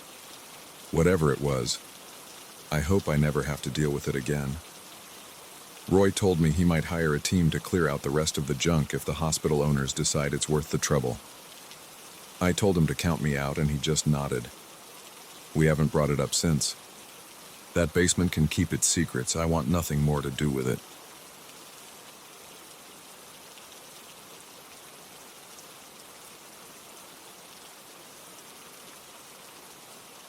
I never expected a half-collapsed wooden house to shake me up. But the first time I heard those laughs, my stomach lurched. They sounded playful, like some small person was teasing us. I wasn't sure if it was an echo or something else. My brother and I had just bought this old property on a whim. We thought we got a good deal. The land itself looked promising, and the house, even though it was leaning to one side, came almost free with it. We had planned to tear it down eventually and build something better, but from the moment we set foot inside, I felt off. The air felt stale. The floor felt soft in places. The windows were covered in dust. Everything looked abandoned. Yet that laughter drifted down the staircase, and it set my nerves on edge. I want to talk about that day from the start. We drove in late morning. My brother parked our truck near a cluster of overgrown bushes because the driveway was piled with debris. We grabbed a flashlight, a crowbar, and a few tools to pry open doors or check for rotted beams. When we walked toward the porch, we saw that the house's front steps had shifted to one side, leaving a tilt that made me feel unsteady. The railing felt loose when I gripped it. My brother looked at me with wide eyes, but he forced a grin. We thought it was just a matter of reinforcing some boards, maybe adding new support beams. We weren't worried about anything but structural damage at that point. We went inside through the main door. The hinges creaked loud enough to echo. The interior smelled like mold and old wood. I remember coughing a bit. My brother covered his nose with his sleeve. The living room had a few broken chairs and a sofa with shredded cushions. Everything looked coated in a thin layer of gray dust. The windows were so filthy that the daylight struggled to come through. We took a few steps in, trying not to step on any nails or weak spots. The floors groaned. I stepped on one spot and felt a give. I immediately moved away, and we both decided to watch our footing. I wiped sweat off my forehead. It was warm, but there was also this weird, clammy feeling in the air. While we walked around, we barely spoke. My brother pointed out cracks in the walls. I jotted notes on a small notepad. After a few minutes, we headed to a small side room that might have been a bedroom years ago. The smell was mustier in there, and the walls had dark streaks. It looked like water damage. My brother crouched down to look at the floorboards and asked me to shine the flashlight. I heard him mutter something about the wood rotting. Then we both froze because we heard a soft giggle. It was a short burst of laughter, like someone amused. I felt a pulse of adrenaline in my chest. My brother looked up at me, and I saw the confusion in his eyes.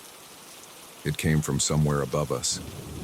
The sound had a bright tone, like a child's laugh, but we knew there was nobody else here.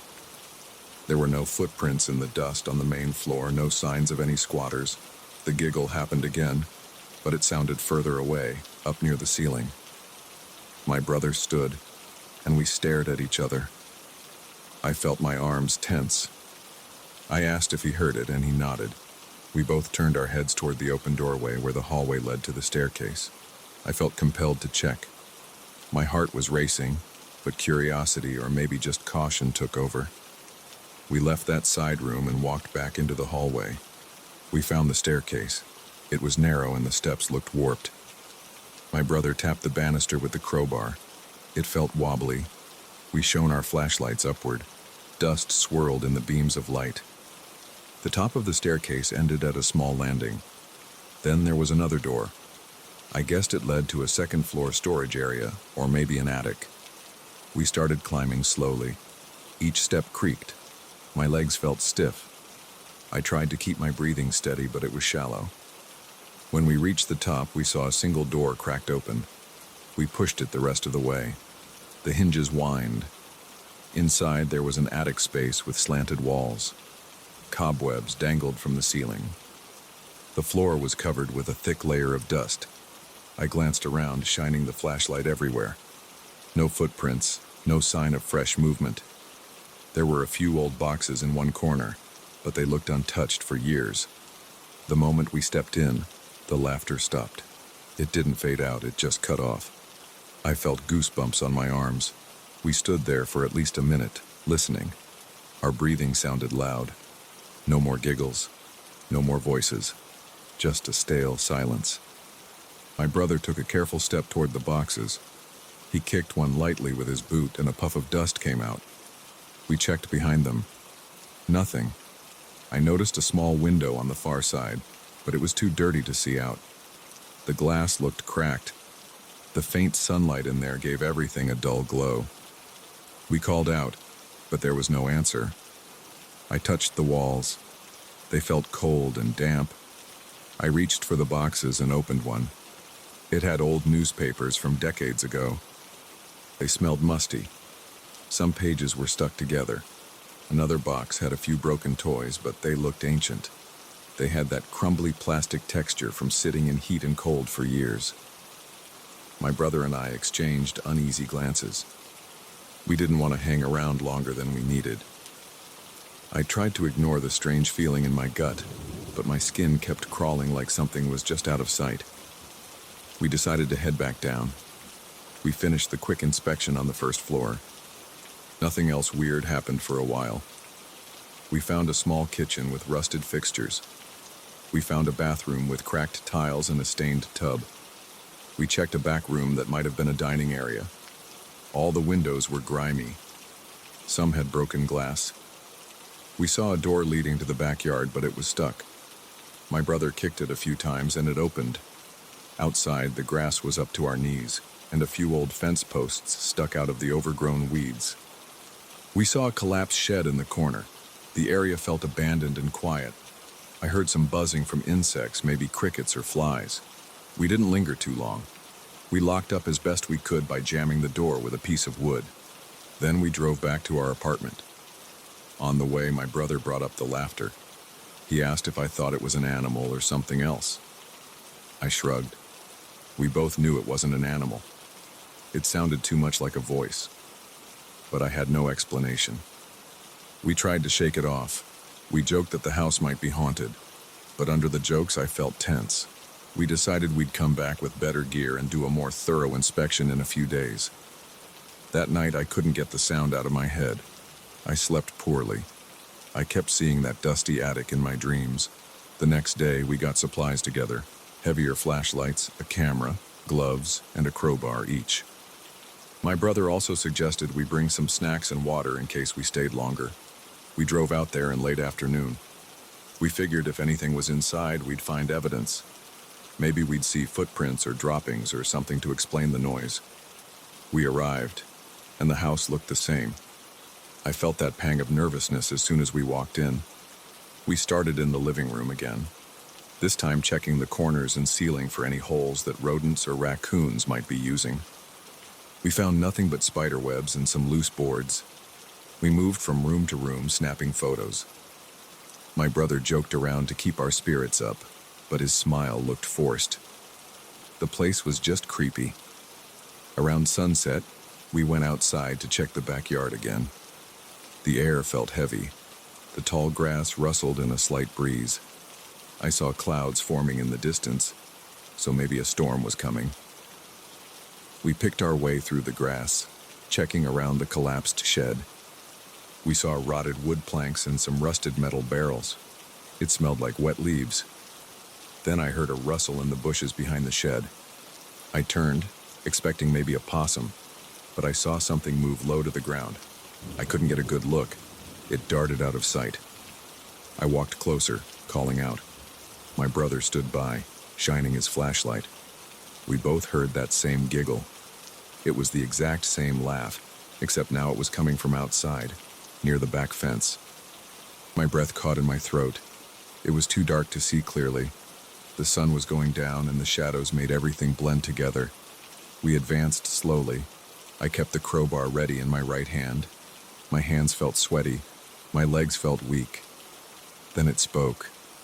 At least, it made a sound like speech, but it was garbled. It sounded like a small voice saying something like, "Come on," but drawn out, as if imitating a real person. My brother and I froze. My heart slammed against my chest. I felt a chill on my neck. We scanned the bushes with the flashlight beams. I saw a shape crouched under some thick branches. It was smaller than an adult. It had a hunched posture. The eyes caught the flashlight for a second and shone with a dull reflection. Then it scurried behind a tree trunk. We didn't chase it. We just stood there, trying to make sense of it. My mind was racing, thinking, is that some weird animal? Is it a person messing with us? But it repeated the laugh and it sounded so unnatural. It was like listening to a recording, but slightly distorted. My brother took a few steps forward, but I grabbed his shoulder. My gut told me to stay back. Something about it felt wrong. We heard branches crack. We caught a glimpse of that figure moving along the fence line. It moved quickly, almost on all fours. The giggle came again, and my spine felt ice cold. My breathing got faster. My brother whispered that we should leave. I nodded. We started backing away toward the house. It didn't follow us or show itself again, at least not in that moment. We kept looking over our shoulders, scanning the tall grass. The sun had almost set, and everything looked dark. We went back inside the house. It felt safer than being out there, but not by much. We shut the door and slid a heavy piece of wood across it as a makeshift barricade. We decided to wait a bit, let the outside get quiet, then see if we could spot that thing from a window. My hands were shaking. I tore open a water bottle and drank half of it in one gulp. My brother paced around, shining the flashlight at the windows, trying to see through the grime. We heard faint laughter outside again, but it came from farther away. It echoed, then faded. We listened for a long time, but we didn't hear footsteps or any rustling. We peered out a side window, clearing a small patch of dust with our sleeves. The backyard was dark, but the moonlight revealed the shapes of bushes and overgrown grass. We couldn't see movement. The thought of that voice coming from some creature made me feel sick. I wondered if we were dealing with an animal that had learned to mimic sounds, but the tone and the pitch were so human-like. It didn't seem possible. Eventually, we decided we'd had enough. It was night and we didn't want to be stuck there if that thing came back. We opened the front door, carefully stepped onto the porch and scanned the yard. Everything was quiet. We hurried to the truck. While we drove away, I kept checking the rearview mirror, half expecting to see something chase us. But the road behind us stayed empty. I felt jittery the entire drive back. Over the next few days, we tried to research if there were any local legends or strange animals known to mimic voices. We found some stories about creatures that can copy sounds, but nothing that matched exactly. We decided to return once more, this time during midday, to see if it was still hanging around. We wanted to take pictures of any tracks or droppings, but part of me dreaded going back. When we arrived that last time, the sun was high. The property felt less threatening, but I still felt uneasy as soon as we stepped out of the truck. The grass in the backyard was trampled in spots. We saw a few impressions in the dirt, but they weren't clear. Could have been from a large dog or something else. We didn't hear laughter that day. We explored around the shed, but there was no sign of a makeshift nest or bedding. The house still looked the same. We went inside to grab a few things we left behind, and we took a handful of pictures to document the condition. Then we locked up and left. I still own that lot with my brother, but I haven't spent the night in that house. We're planning to demolish the structure soon and clear the property. I haven't figured out how to explain the creature we saw or the voice we heard, but I'll never forget how it laughed. It didn't sound natural, and it didn't sound friendly. It was a cold, imitative noise, and every time I think about it, my skin crawls. My brother hasn't talked about it much either, except to say he never wants to be there after dark again. I'm still shaken by the memory. That house was supposed to be a simple investment, a rundown place we could replace with something new. Instead, we stumbled on something I can't explain. Maybe it's just some rare animal. Maybe it's some person messing with us in a strange costume. But I remember those eyes reflecting in the flashlight beam, and I remember how it moved. It didn't move like a normal person. And that voice still echoes in my head sometimes. We heard it upstairs, then again outside. Whatever it is, it knows how to mimic laughter in a way that sounds almost real, but not quite. That's all I know. That's enough to keep me away.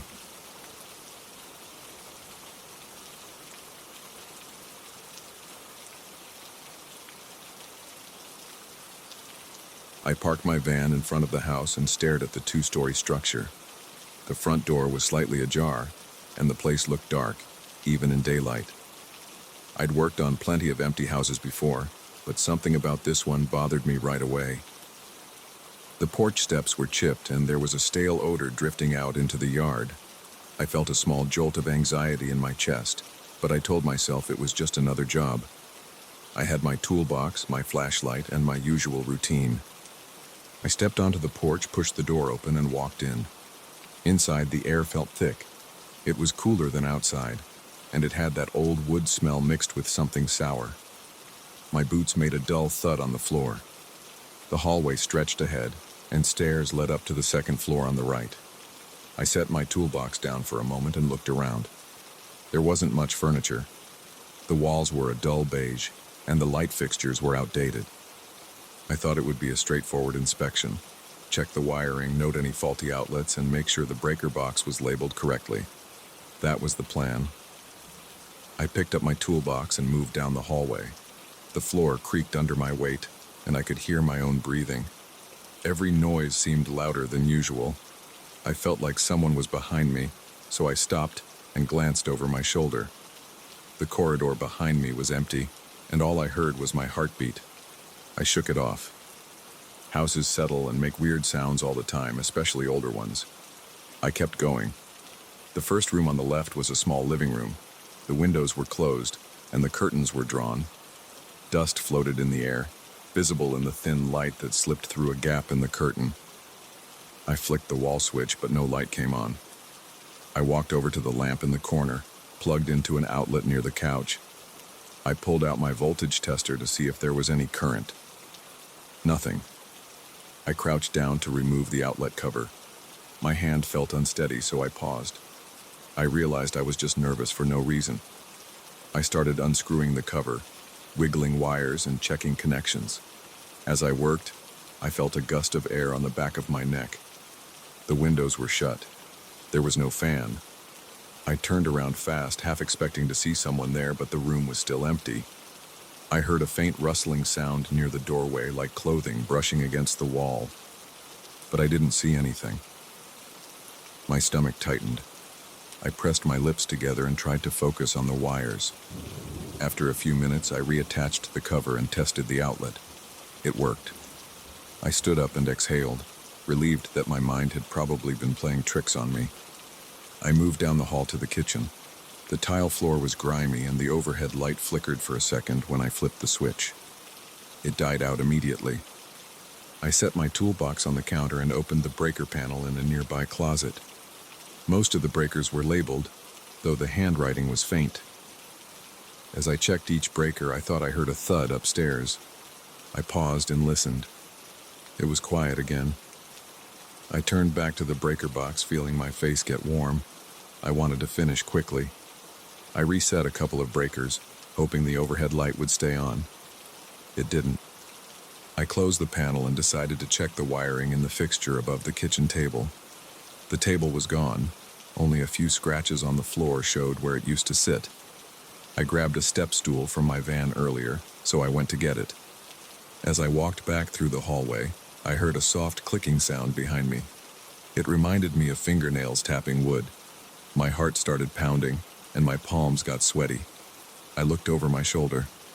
Nothing. But I felt that same cold sensation on my neck, like someone was standing too close. I hurried back to the kitchen, trying not to think about it. I set up the stool under the light fixture. I climbed up and removed the glass cover. The inside was dusty, and a dead moth fell onto the counter. I tested the wires with my meter.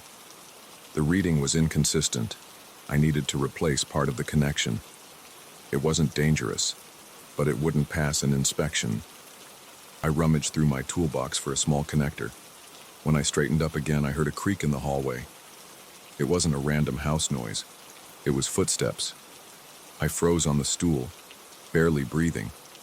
The steps sounded like they were moving closer. I thought maybe it was the client, but they told me nobody else would be here. My heart pounded in my chest as I slowly turned my head toward the doorway. I didn't see anyone. The footsteps stopped. I stood there for a few seconds, straining my ears. The only sound was the hum of my flashlight, which I'd left on the counter. My legs felt weak, but I went back to work. I reconnected the wires, tested them, and slid the fixture cover back on. I climbed down and packed up my tools. I caught my reflection in the window over the sink. My face looked pale, and my eyes darted around. I was on edge, and I knew I needed to finish as soon as possible. Next, I headed upstairs. The steps were narrow and the railing was loose. Each step groaned under me. The second-floor hallway was darker than the first floor. The windows up here were all covered with old blinds, and barely any light made it through. I used my flashlight to see where I was going. The doors to the rooms were closed except for one at the end of the hallway. I started with the closest door on the right. It was a small bedroom, empty except for a bare mattress leaning against the wall. The overhead light was missing, just some exposed wires hanging from the ceiling. I noted that down on my clipboard. I was about to step out when I heard a shuffle in the corner. It sounded like fabric dragging across the floor. My heart felt like it was going to burst. I shone my flashlight around. I saw nothing but peeling wallpaper in that old mattress. My breathing was uneven, and my mouth felt dry.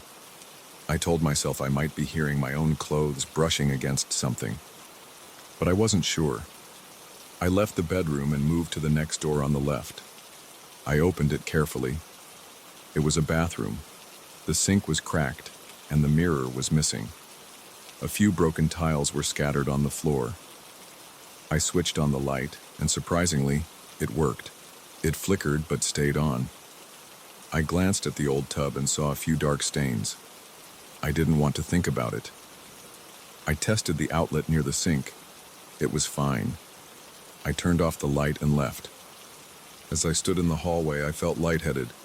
The place smelled musty and I was sweating under my work shirt. I heard another sound behind me, like a faint whisper. My stomach knotted up. I spun around, shining the flashlight along the corridor. No one was there, but I could swear I saw a quick movement by the stairs. I took a few steps closer, aimed my flashlight down the stairs, and saw only the dark living room below. I cursed under my breath. I just wanted to get this over with. The last room was at the end of the hall. The door was slightly open and I saw a bit of daylight through the gap. I pushed it open fully and stepped inside. It was probably the master bedroom once. There was a wide window on the far wall with blinds half broken. The floor was covered in dust. A single floor lamp stood in one corner, unplugged. I checked the outlet next to the window. It had no power. I went to the other side of the room and tried that outlet. It was fine. I walked to the lamp and lifted the cord. The prongs were bent. I put it down and made a quick note. My flashlight beam landed on the closet door. It was closed. I hesitated. I didn't want to open it, but I needed to be thorough. I approached it slowly and reached for the knob. My hand was shaking. I gripped the knob, turned it, and pulled the door open. Inside, it was dark and empty. A single wire ran from the ceiling to a bare bulb socket. No bulb, just a socket. I poked my head in, tested the wire with my meter, and confirmed it was dead. As I backed out, I smelled something foul, like old, wet laundry. I tried not to breathe through my nose. Suddenly, I heard a scraping sound in the hallway, like a heavy object dragged across the floor. I whipped my head around and aimed my flashlight at the open door of the bedroom. My pulse hammered in my ears. I stepped out into the hallway again, shining light around. The air felt even colder. I noticed a slight movement in my peripheral vision. It looked like a shadow gliding along the wall. I turned my head fast, but it was gone. My hands started to tremble. I had goosebumps all over my arms. I wanted to run, but I forced myself to check the last bit of wiring near the stairs. That was the last task I had before I could leave. I walked back to the top of the stairs. There was a small access panel in the wall that I needed to open to check some junctions. My flashlight wavered as I held it between my chin and shoulder, trying to unscrew the panel. The screws fell to the floor, and I bent down to pick them up. That's when I felt someone pass behind me, close enough that the air shifted against my back. My entire body froze. I felt my hair stand on end. My scalp tingled. For a second, I couldn't breathe. I turned around in a panic, shining the flashlight everywhere. The hallway was empty. I couldn't take it anymore. I slammed the panel back into place without finishing the inspection. My hands were shaking too much. I tucked my screwdriver into my belt and hurried down the stairs. I almost stumbled on the last step, but I caught myself on the railing. I rushed down the hallway, my eyes jumping from corner to corner. The front door was still open, letting in a sliver of daylight. I grabbed my toolbox and nearly ran outside. Once I was on the porch, I took a deep breath. The air outside felt warm and fresh compared to inside. My hands were slick with sweat, and my heartbeat thudded in my ears. I went straight to my van and tossed the toolbox into the passenger seat. I slammed the door and locked it. My mouth was dry and my throat felt tight. I started the engine and glanced back at the house. The front door was still hanging open. For a second, I thought I saw a figure standing just inside the doorway, but when I blinked, there was nothing. I shifted into drive and pulled away, my tires crunching against the gravel. As I drove off, I tried to catch my breath. I felt a dull ache in my chest, a leftover tension. My fingers still gripped the steering wheel too tightly. I kept looking in the rearview mirror, expecting to see something behind the van, but the street was empty. When I turned the corner, I let out a long sigh. I told myself it was just an old house with bad wiring and some weird noises. Still, I couldn't shake the feeling that someone had been in there with me the whole time, staying out of sight. When I got back to the shop, I filled out the paperwork. I wrote down my notes. A few outlets needed updating. A fixture in the kitchen needed a new connector. The breaker box labels needed to be replaced. I left out the strange details. No point telling anyone about shadows or footsteps. They'd assume I was jumpy or making it up. I just wanted to finish the report, send it off, and avoid that house in the future. I still remember the chill on my neck and the feeling of movement just behind me. My skin crawls thinking about it. The job was done, but I couldn't get the place out of my head.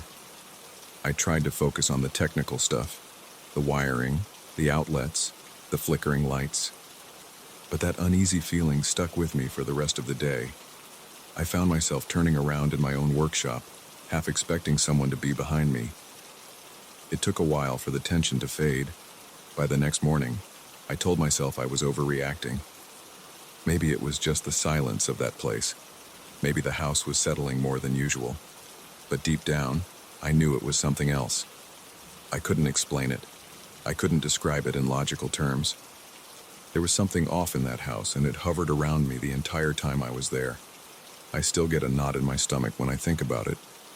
If anyone ever calls me to go back there, I'm not sure I could handle it again.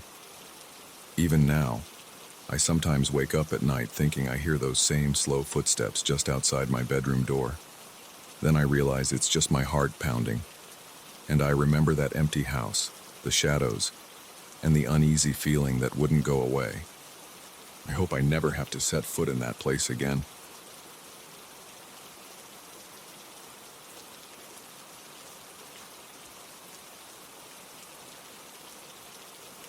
I never expected to find something so unsettling in a place I thought I knew inside and out.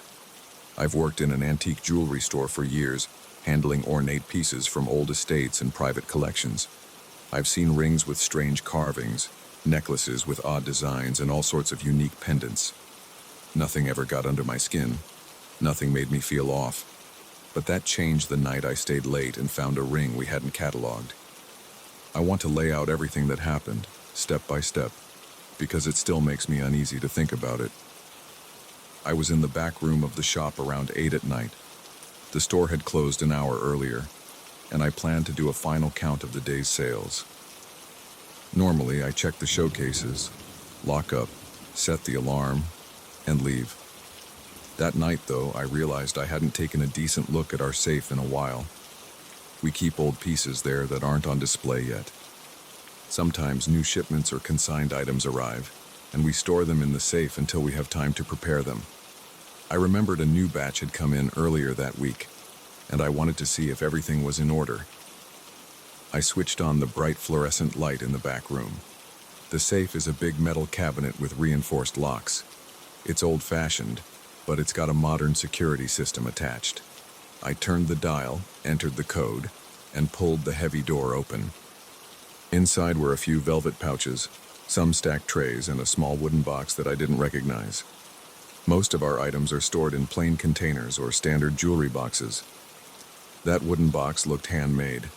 It was rough and unmarked. I picked it up and felt its weight. It wasn't heavy, but there was something about it that felt out of place. I set the box on the counter and opened the lid. Inside, I found a single ring resting on a dark cloth. The ring was silver-colored, though I couldn't immediately tell if it was pure silver or some other metal. It had a strange symbol carved on the band. It looked like a circle with lines cutting through it. I couldn't decide if it was a letter from another alphabet or just a decorative design. It didn't match any style I'd seen in our usual pieces, and I've seen a lot of odd things pass through. I just stood there for a moment, confused about where it came from and why it wasn't logged in our inventory. I decided to examine it more closely, so I grabbed my loupe. We have a special magnifier that has an adjustable light to see fine details. I turned on the lamp above the counter and lifted the ring to the lens. Right away, I noticed tiny etchings that circled the band. They looked like patterns, but I couldn't decipher them. Then I saw a faint mark that could have been some maker's stamp. While I was focusing on that, I felt a sudden jab in my temples. It was like a sharp pain that came out of nowhere. My vision blurred for a split second, and my stomach did a flip. I put the ring down and rubbed my eyes, trying to clear my head. I've had headaches before, but this one was different. It came on fast and then disappeared. A rush of discomfort spread across my neck and shoulders. I felt sweat forming on my forehead. even though the back room is usually cool. I tried to brush it off. I assumed I was tired or hungry. But then, while I was blinking and trying to steady myself, a quick image flashed in my mind. It was dark, like I was in some large hall or underground chamber. The walls seemed to glow with torchlight. I couldn't see any people, but I heard voices chanting. It was just a second of that sensation, but it made my pulse hammer. I shook my head and tried to focus on the ring again. I thought maybe the stress was messing with me. I put the ring back in the box, closed the lid, and returned it to the safe. I double-checked the lock, grabbed my things, and left the store in a hurry. I didn't mention anything to my coworkers or my boss the next day because I felt foolish talking about a random vision. That night, I went to bed around 11. I fell asleep pretty fast, but I woke up at exactly midnight with a pounding in my chest. My room was dark, but I noticed a faint glow in my bag, which I'd left on a chair. At first, I thought maybe my phone was lighting up from a notification. I got up to check, and I realized the glow was coming from that wooden box. I had brought it home by accident. I guess I was so disoriented when I left the shop that I must have slipped it into my bag without thinking. I unzipped the bag, and the box had a pale light seeping through the cracks. I felt a wave of confusion. I was wide awake, my hands were shaky, and I could hear my heartbeat in my ears. The box vibrated lightly, like something inside was moving or resonating. I opened the lid, and the ring itself had a dim glow. It pulsed, flickering like a weak LED.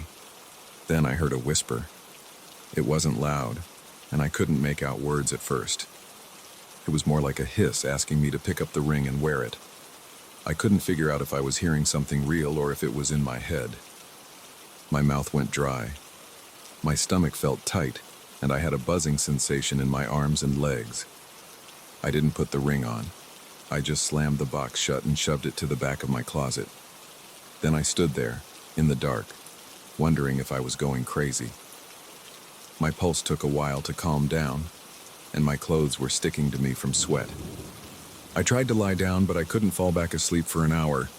When I finally dozed off, I dreamt of that dark hall again, torches on the walls and voices chanting. This time I felt like I was walking down the center aisle, moving toward a stone platform. I still couldn't see who was chanting. It was like a crowd of invisible people surrounding me. The next morning I woke up exhausted. I checked my closet, half expecting to see some evidence that it was a dream, but the box was still there. I left it alone, went to work, and pretended everything was fine. I told myself I would return the ring to the safe. But as the day went on, I kept feeling that same pressure in my head. It was mild, but it lingered. Around noon, I even felt a slight vibration in my pocket, like a phone call, except my phone wasn't vibrating at all. I felt off all day. When I got back home that evening, I opened the closet and took out the box. It wasn't glowing. It looked normal, just a plain wooden container with a ring inside.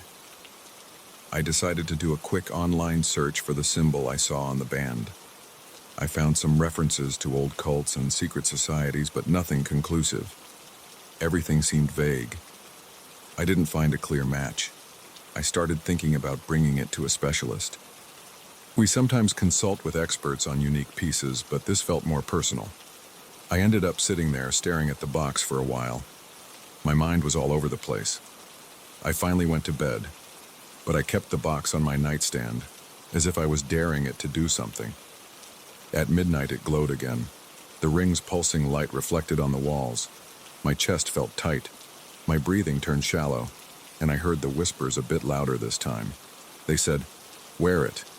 Join us. Complete the ritual." I backed away and I almost fell off the bed. My heart hammered so hard that I felt nauseous. I grabbed the box, closed it, and stuffed it into a drawer. My hands were trembling the whole time. I felt sweat dripping down my neck. I tried to calm down by focusing on the hum of my bedside lamp. I was telling myself, it's just an old ring. It can't do anything by itself. But I couldn't shake the feeling that it was urging me, pushing me to do something I didn't understand. I didn't sleep well that night either. Over the next few days, the same pattern repeated. Each night, exactly at midnight, The ring glowed and whispered. Sometimes it spoke clearer words, like it was gaining strength. Other times it just made hissing sounds, and I felt a strong impulse to put it on. I resisted every time. My body felt stiff, and my forehead broke out in sweat. I could feel a pounding in my ears like a slow drum beat. During the day, I couldn't focus at work. I kept thinking about the ring. I'd feel random pulses of pressure in my head, like an echo of what happened at night. I got the sense it was leading me somewhere or preparing me for something. I'd see glimpses of that dark hall in my mind. I'd see flickers of a large circular design on the floor. I tried to distract myself with everyday tasks. I tried to ignore the weird physical sensations. I drank more coffee to stay alert. I avoided the back room at the store as much as possible, but I couldn't escape the feeling that the ring was calling me. One afternoon, I reached my limit. I decided I would bring the ring back to the store's safe and lock it away. Maybe that would break this weird connection. Around 6 in the evening, when the store was empty, I retrieved the box from my bag. I carried it to the back room and put it on the counter. I opened it to take one last look at the ring before locking it away. It felt heavier in my hand this time, or maybe I was just more nervous. My palms were sweating. My shoulders felt tense. I placed it in the safe and shut the door. I even said out loud, "Stay in there." I felt ridiculous talking to an object, but I hoped it would help me calm down. That night I stayed at the store until closing again. I was worried that if I went home, I'd wake up to find the ring glowing in my room. So I made sure it was locked away and walked out at 8. I got to my apartment, ate a quick dinner, and tried to watch TV. I kept glancing at the clock, counting down to midnight. At exactly 12, I felt that pressure in my temples again. My eyes darted around the living room, expecting to see a glow, but there was nothing. My chest still felt heavy, and I heard a faint whisper in the back of my head. It sounded angry, like it was frustrated I wasn't near the ring. I managed to get a decent night's sleep. The next morning I felt relieved. I thought maybe that was it, that locking the ring in the safe had broken the link. But when I got to the store, I unlocked the door and stepped inside. The alarm panel was going haywire. The motion sensors had been triggered during the night, but there were no signs of a break-in. I walked to the back room to check on the safe. The door was still locked, but I sensed something off. When I spun the dial and entered the code, I found the ring out of its box, resting on top of the velvet pouch. The wooden box was there, wide open. I swallowed hard, and a cold sweat formed on my forehead. It made no sense. Nobody else had the combination, and there were no marks on the safe. The ring seemed to be in the same position it was in my nightmares, like it was waiting for me. I stood there, staring at it. My legs felt shaky. My throat was dry. I forced myself to pick it up again and put it back in the box. The moment I touched it, I felt that stabbing headache behind my eyes.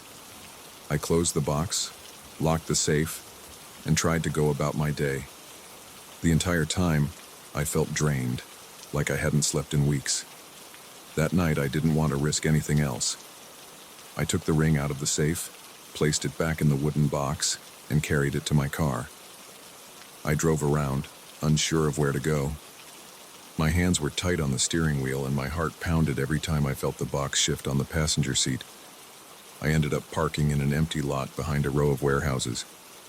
I just sat there with the engine off, staring at the box, feeling waves of nausea and dread. I opened the box. The ring started to glow right away, even though it was only about 10 at night. The whispers were there, telling me to put it on, telling me there was no point in resisting, telling me I was close to fulfilling something. My ears felt hot. My forehead was damp. My chest felt like it was caving in. I couldn't think straight. I wanted to throw it out the window and drive away, but it was like my hand froze. I couldn't make myself drop the ring. I forced my eyes away from it, slammed the box shut, and started the car. I drove back to my apartment and left the box in the trunk. I didn't want it in my home again. Of course, at midnight, I felt the throbbing in my temples and heard the whispers in my head, muffled but persistent. I tossed and turned in bed, half expecting the ring to appear on my nightstand again. By morning, I was on edge. My shoulders ached, and my eyes were bloodshot. I had that strange sense that the ring was demanding I follow through on something. It wanted me to join a ritual in some hidden place, and every vision I had of that dark hall pushed me closer to panic. I still don't know what that ritual is. Maybe it's some ceremony that was never completed. Maybe the ring is a key to something. I can't get that image of the stone platform out of my mind. It feels like a real place that I might find if I kept digging in old records or if I drove far enough into the countryside looking for ruins.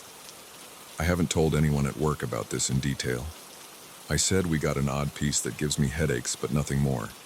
I keep it locked up now, though I don't trust that it will stay put. Every night at midnight I feel its pull. The throbbing in my head, the whispers, the faint glow in the corners of my vision. It wants me to wear it.